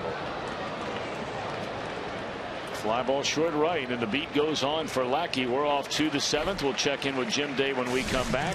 Reds still lead 3-2.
to. Manning the phones up here and manning online. Reds.com/telethon 513-765-7700. For a $100 donation, you'll get an MVP bag full of all of those goodies. A premium MVP bag is all of those goodies plus a signed baseball by a Reds player of your choice. You do not have to donate $100 or $200. We'll take $5, $10, anything, any means that you have. We'll take credit card, debit card, check, or cash. I'm Jim Day, and I want to introduce you to a very special young lady. This is Ashley Larkins. She's from Cincinnati. She's a former RBI softball standout. And again, RBI stands for Reviving Baseball in the Inner Cities, but it also means softball, obviously, for the young ladies. Now, tell me about the RBI program and the Reds Urban Youth Academy and how much it has meant to your life. Well, I started a few years ago, and I started my freshman year, and I've had a blast every year, and I wish I could play again this year, but I'm too old, unfortunately. So actually, this year I'm coaching, and I hope to coach and give back to the community as much as they've given me over the past few years. Now, Ashley is one of the RBI scholarship winners in Major League Baseball, and she is attending Xavier University, which we know is a fine institution. I'm going to ask you flat out, would you be able to attend Xavier without the RBI program? I would not. Like, with this money that they offered me and my family, it has helped so much, and I wouldn't be able to pursue my dreams of being a teacher if it weren't for this scholarship. Now, you're turning around and you're coaching now and volunteering at the academy and the RBI program. You know firsthand, you're a success story yourself, so I bet you're looking forward to creating more success stories for the youth that's coming behind you. That's correct, hopefully. So far I'm seeing a whole bunch of little girls, and they're just full of energy, and it just gives me so much hope for our future. I don't know, they're so sweet. Well, Tom and Chris, she's studying early childhood education. She hopes to be a first or second grade teacher in the future. Again, she's a perfect example, a success story, and she's giving back. And we hope if you have the means, you can give back as well tonight. Great stuff, Jim. Great stuff indeed. And congratulations to her. She should feel very good about where she's going in this world of ours.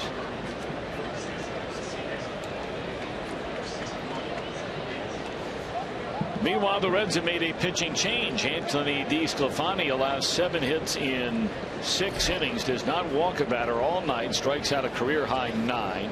He gives up 2 runs, but he is lifted in favor of Burke Badenhop.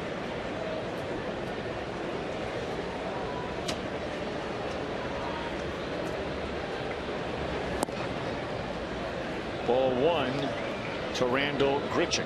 Won't know until after the ball game. We asked why DeSclafani's out only after 6 innings, 93 pitches. Certainly couldn't be pitch count, but it might be that they're keeping an eye on him. You know, they want him to finish strong all year long, and maybe Brian just feels on a warm night he's had enough.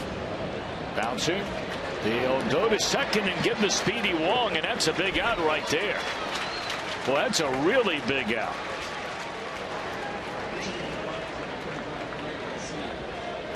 Well, if you can't get 2, the next best thing is to get the lead runner. And a high chopper like that, Frazier never hesitates, and he's got a strong arm, you know it.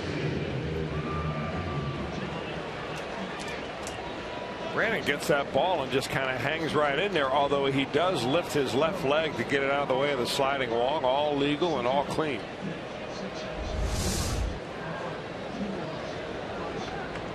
Well, the night is also over for the Cardinals starter. John Lackey, his spot in the batting order coming up right now. Greg Garcia in from the left side will bat for him, and first pitch swinging, a fly ball out number 2.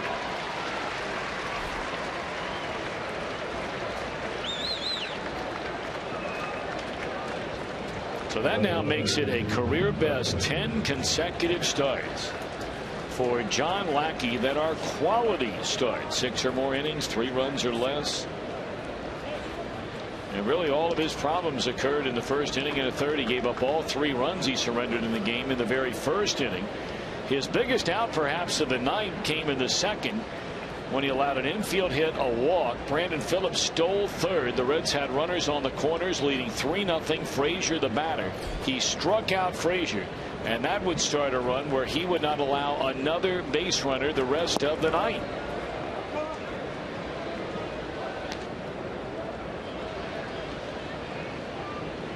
Lackey, with his effort tonight, that gives him 17 quality starts out of the 22 that he's put up there. That's 4th best in the league, behind the likes of Greinke and Clayton Kershaw, Jake Arrieta, and Garrett Cole. He was tied now with Arrieta and Cole. 1-1 to Carpenter.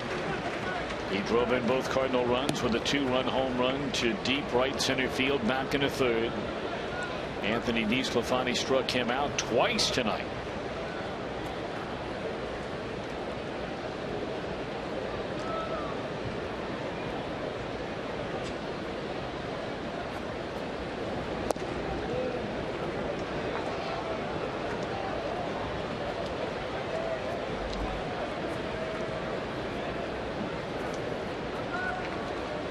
Well, you know the equation for the Reds, trying to get Baden-Hop through this 7th.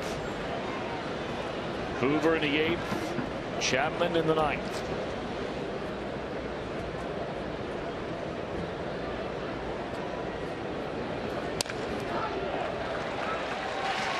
And Carpenter lifts one into right field. Advancing first to third is Grichuk. So the tying run 90 feet away. Second hit tonight by Carpenter. And Piscotty coming up.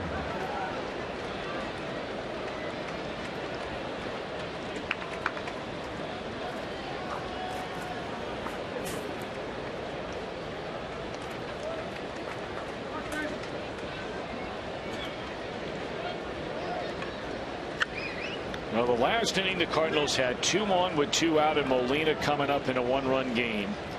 And DeSclafani got him on a ground ball to short. So if that was the biggest out of the night at the time, this now becomes an even bigger out. An inning later, tying run at third, lead run at first. And Baden-Hop v. Piscotty, who's 0 for 3 in the game. There's that ground ball out for a second straight inning. Baden-Hop a scoreless 7th. They stand and stretch, and the Reds still lead by a run.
.22, the Reds take on the Arizona Diamondbacks, and you can save with the Reds 4 for $48 ticket offer. Plus, as part of our Super Saturdays, the first 30,000 fans receive a replica Tony Perez statue presented by La Rosas. For tickets to Tony Perez Day, August 22nd, call 513-381-REDS.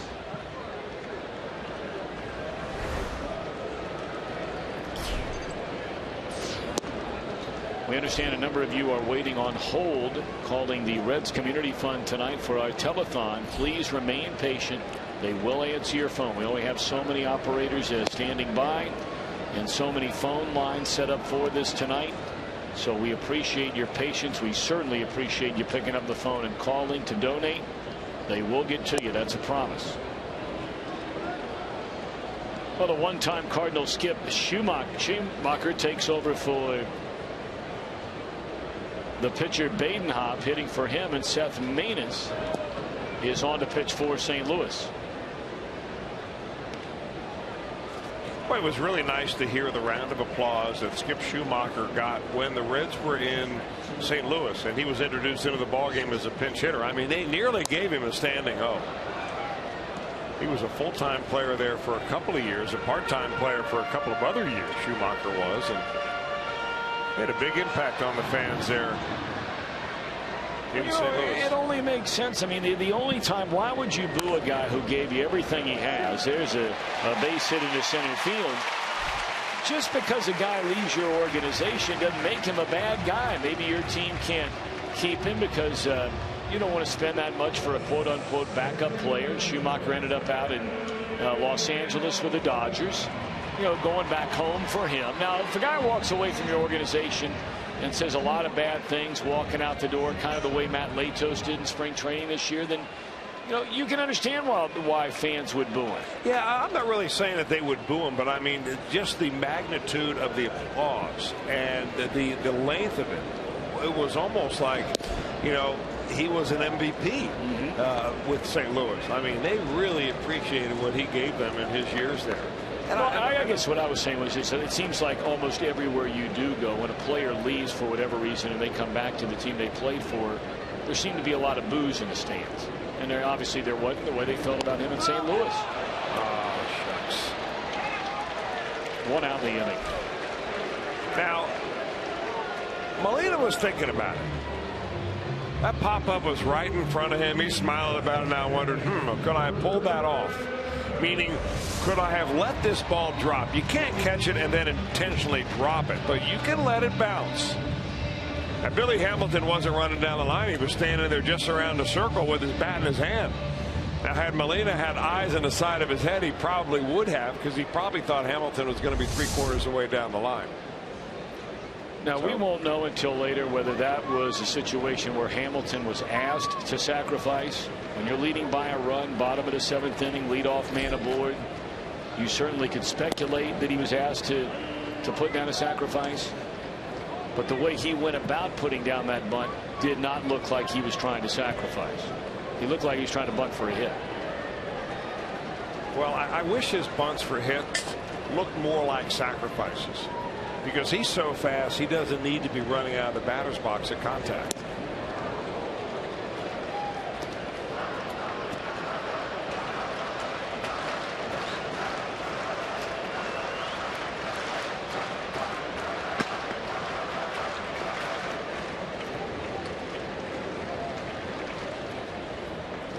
J.J. Hoover, as we suspected, is getting loose in the Reds bullpen.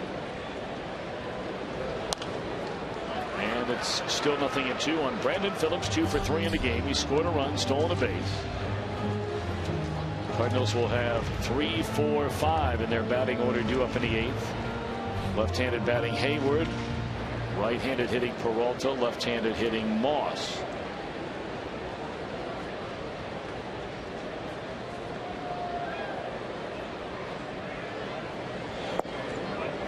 Cardinals have some issues in their bullpen. Now, don't get me wrong, it's a good bullpen, really good bullpen, but they go to it so often that they may have 7 men down there, but it's really 4 guys that are carrying most of the load. So they made some changes.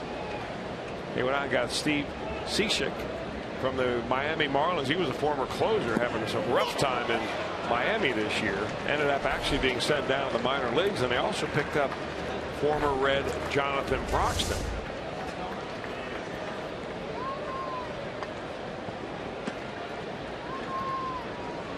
And many feel the reason they went out and made the deal for Broxton was because, they keep hoping and hoping and hoping they're going to get Jordan Walden back sometime soon. And that just continues to drag and drag and drag. So they needed a right-handed hammer down in that bullpen, and Broxton figures to be the guy. This will be our Skyline Chili call to the bullpen. Randy Choate will come on to face Joey Votto.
authority of the Cincinnati Reds and may not be reproduced or retransmitted in any form.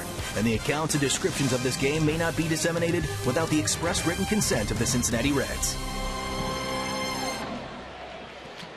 All right, here we go. Reds lead 3-2, batting in the bottom of the 7th inning. A runner at first base. And Joey Votto, the batter, with 2 away. Randy Choate from the Cardinal bullpen starts him away for ball 1. Votto 4 of 12 in his career against a guy that seems to just go on and on and on and on in his career. Started in 2000 with the New York Yankees.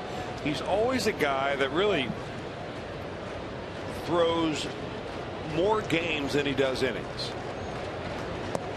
A little bit of this, a little bit of that. Last year, for instance, he had 61 game appearances, but he only threw 36 innings.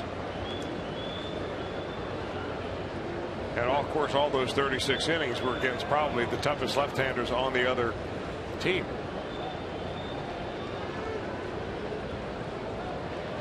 To Votto. I mean, this guy's in there for one batter. They have a right-hander down there ready in the bullpen. Cishek. There are the numbers for Votto against Choate. And Votto is not afraid to hack 3-0. We've seen that through the years.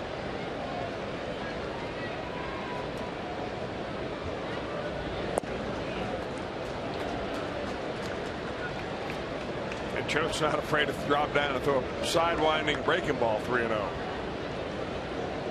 I mean, it's what he does.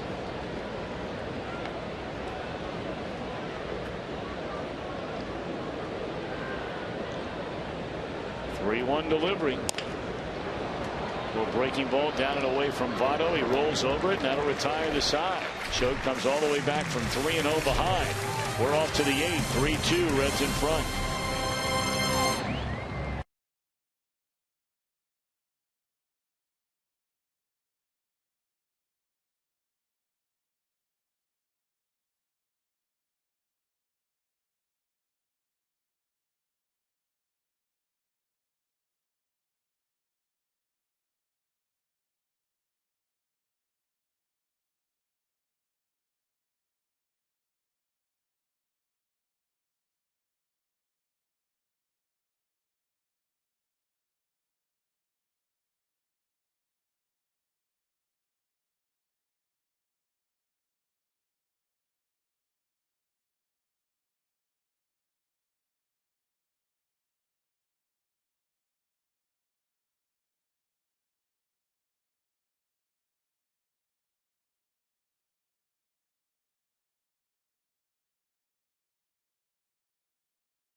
Runs in the first inning, and all 3 came with 2 outs. Jay Bruce had doubled to left field, scoring Brandon Phillips. Bruce would score 1 batter later on a 2-out double to right center by Marlon Byrd. And then after a walk to Pena, Eugenio Suarez drove in Marlon. 3 runs, 5 hits, and a walk in the first inning.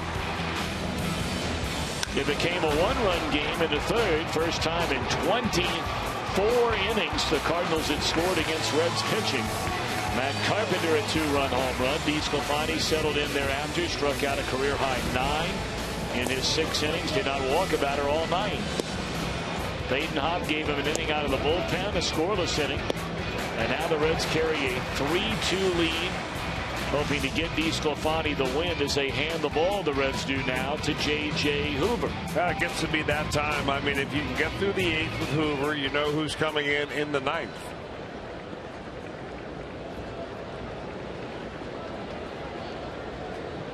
Opponents only hitting 182 and 46 in the 3rd frames against J.J. Part of the order for the Redbirds in the 8th. Ball 1 to Hayward. Boy, if you're going to come inside, though, like Brian Pena wanted that pitch, that is a spot to miss.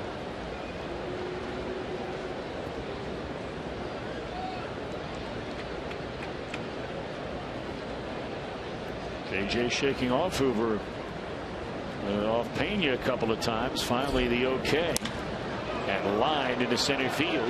Hamilton racing back to get it. What an unbelievable play by Billy Hamilton. Not only the speed, but he has some hops. That ball absolutely smoked, hit right on the button. And at first, Billy Hamilton didn't realize how hard that ball was hit.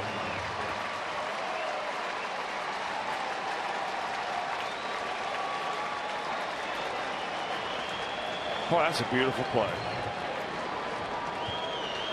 Well, we talk about him much like Brandon Phillips seemingly every night.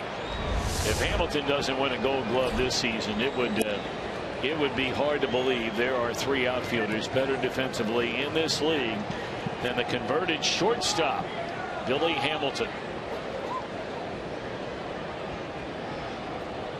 Not only a great play, a very important play. That was a leadoff man in a 1-run game here in the 8th inning. I mean, if you're the Cardinals, you're thinking this has got to be your inning here because you've got Chapman down in the bullpen.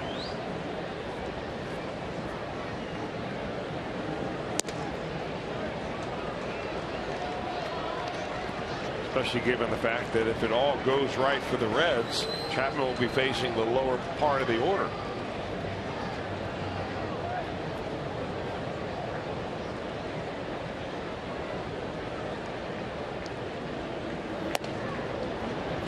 And Hoover issues a 4-pitch walk to Johnny Peralta.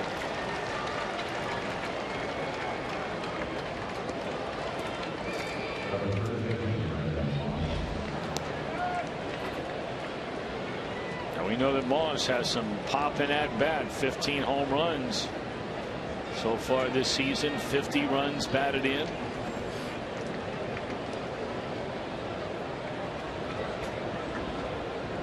He was just here a couple of weeks ago as a member of the Cleveland Indians and hit a long home run during that weekend series.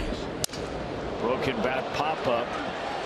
Ball in the infield. Votto will handle it, and the bat goes flying a good 30 feet beyond the first base bag. Reds and the Diamondbacks, August 20th, 21st, 22nd, 23rd.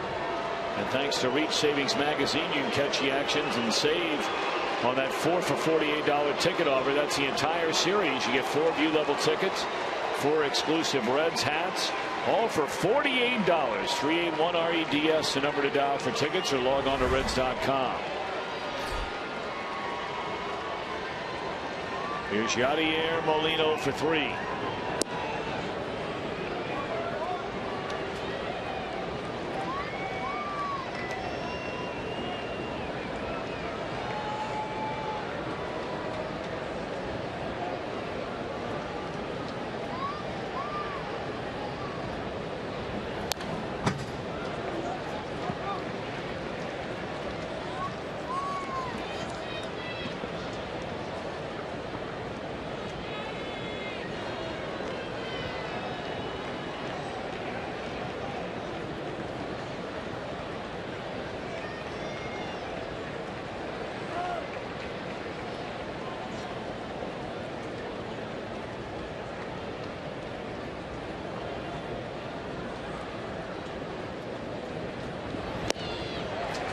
Fastball at 94 miles per hour, blown right by Molina. JJ ahead now at 1 ball and 2 strikes.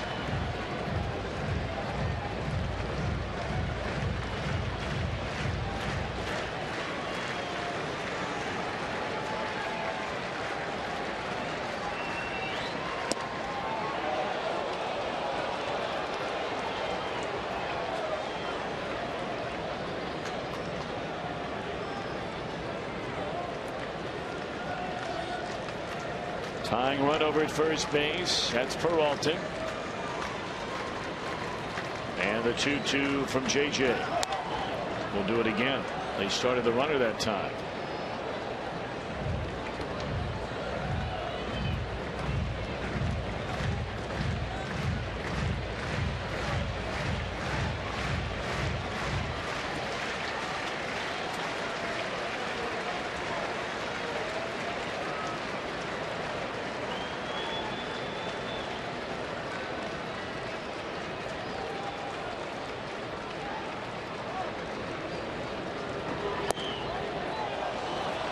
Full count, so now we know the runner gets started.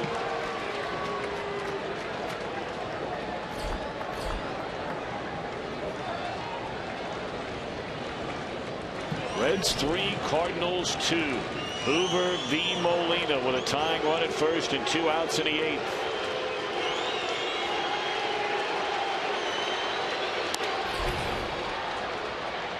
Got a play, we'll do it again.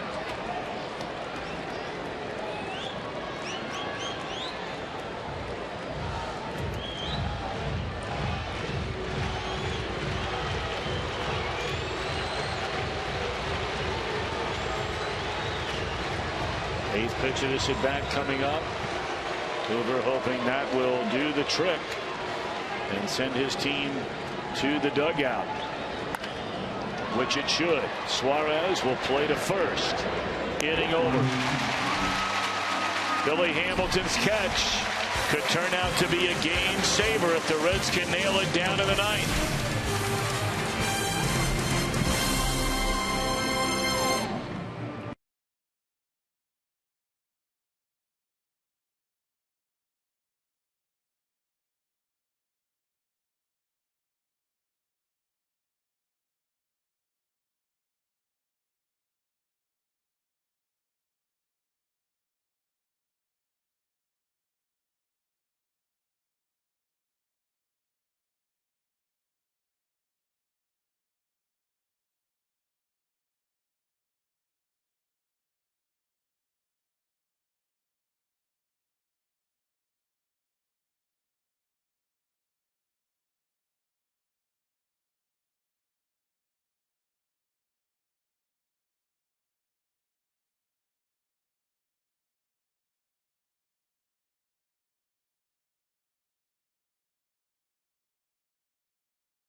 $100 donation to the Reds Community Fund, a backpack, a replica batting practice pullover, a 1990 World Series replica ring, a promotional bobblehead, Hamilton or Phillips, a hat, and 2 view-level tickets to a future Reds game, and a premium MVP bag with a $200 donation will get you all those items and an autographed baseball of your Reds' favorite player. 513-765-7700 or reds.com/telethon. I'm telling you what, Tom and Chris, these phones have been ringing off the hook. If you are on hold tonight, please wait. We are getting to you as quickly as we can. The response has been overwhelming. We raised over $50,000 last year. We are right now at the $75,000 mark. Folks, I think we can do $100,000 tonight. We're going to have this open throughout the post-game show, and online you can donate anytime. Reds Country, let's make this $100,000. Let's double what we did last year. I've been getting some comments on social media tonight asking why am I so emotionally invested. I am very personally emotionally invested. There is a story behind it, a personal story, which perhaps someday I'll share if we have time. But I'm telling you, these kids need mentoring. They need a place to play. They need direction in life. And part of your money is going to go right towards that. Amen to that, Jim Day. Amen to that.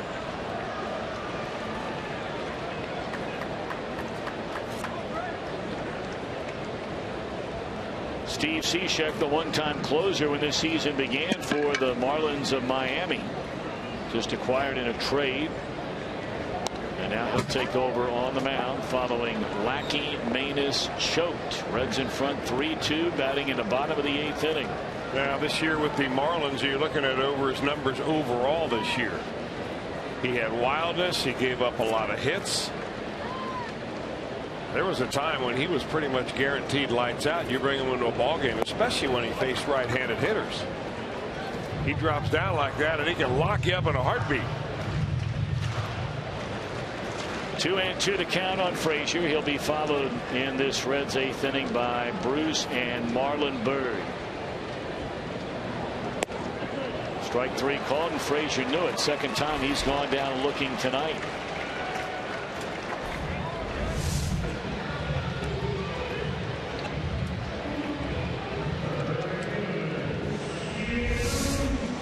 The Reds have one base runner since a walk to Votto in the 2nd inning, and they are trying to make it stand. The 3 runs in the first.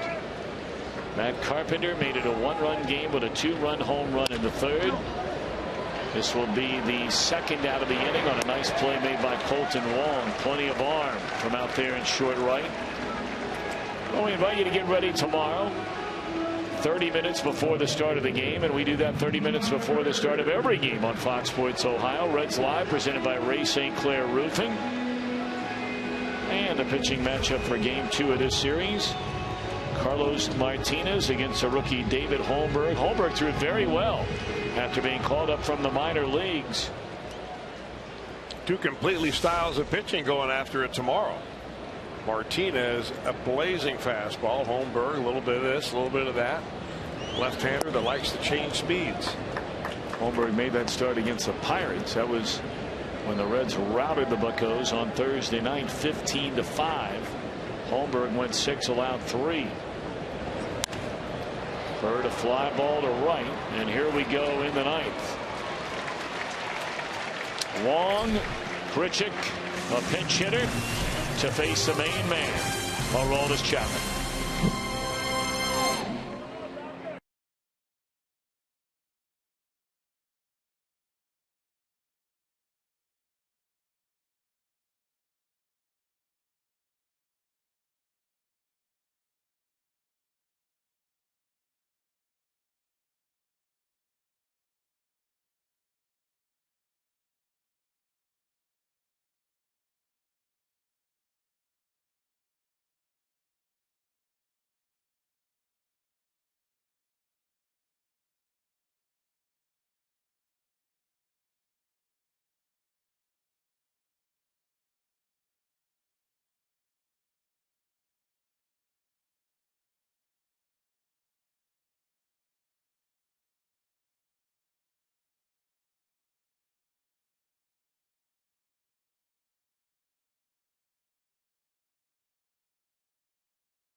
Well, here at Great American Ballpark, there's been no surer bet than handing the ball to Aroldis Chapman. Consecutive games on the home turf.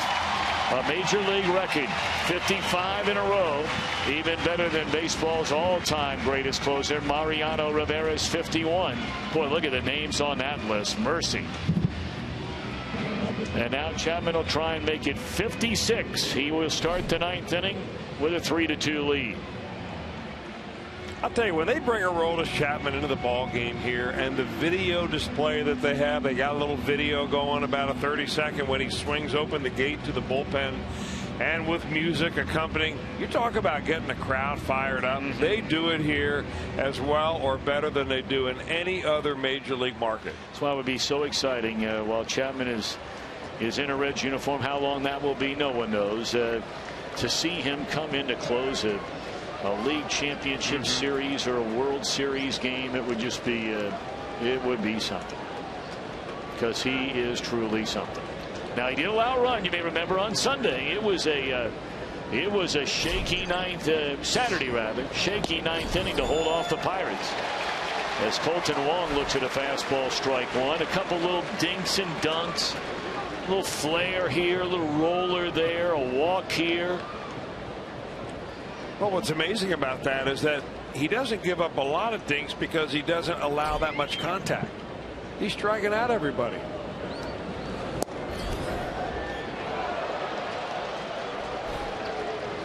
Wong, Grichuk.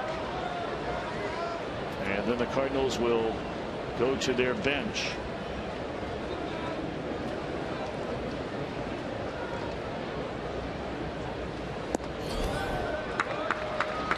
That one was out of whack as soon as he picked up his right foot. First time ever Colton Wong has seen Aroldis Chapman up close and personal.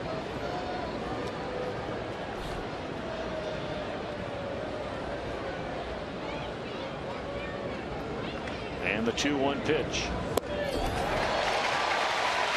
2-2.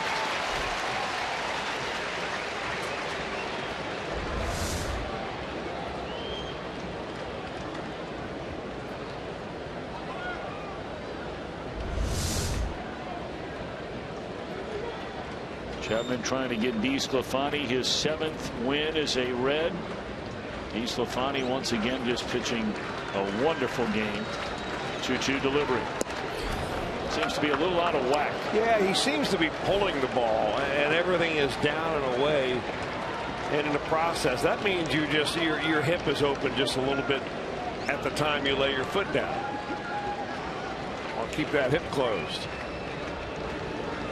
Got him swinging. 1 out.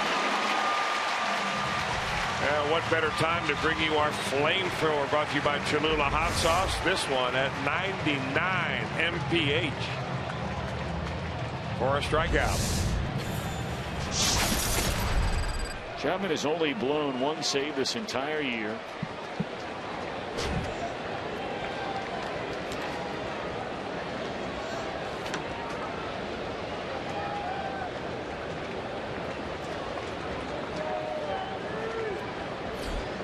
.22 out of 23. Pulled foul.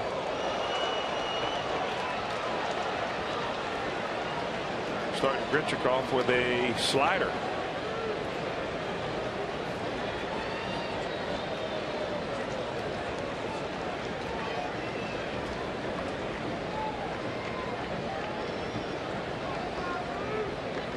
They've got the big slugger Mark Reynolds waiting on deck. And then a changeup.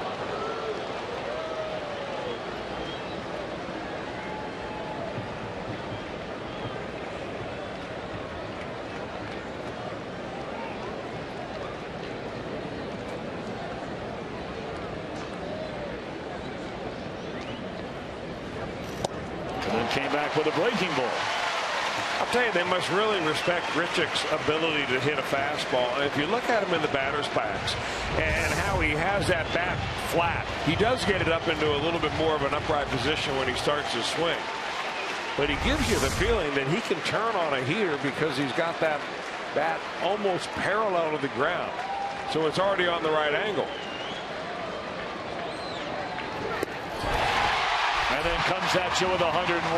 That's a little different fastball right there. I was going to say that would almost be a moral win if you were a batter and you went to the plate to face Chapman and he never threw you a fastball. Well, Aroldis gave him a chance to hit the off-speed stuff.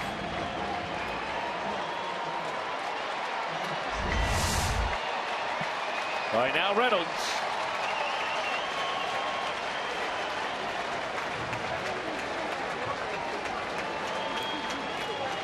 This guy has unbelievable power in that bat.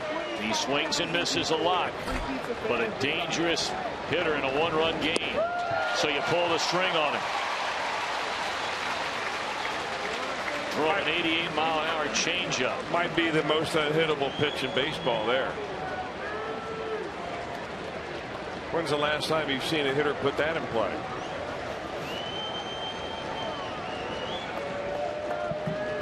0-1. This should do it. And Chapman nails it down with a perfect ninth. Reds all of a sudden have won 3 of their last 4 against a team that's owned them. Final score tonight, 3-2.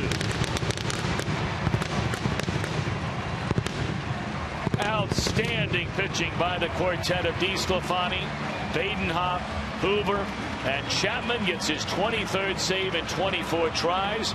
Bruce and company come up with 3 in the first inning and made it stand up in a 3-2 win. We'll be back with more in a moment.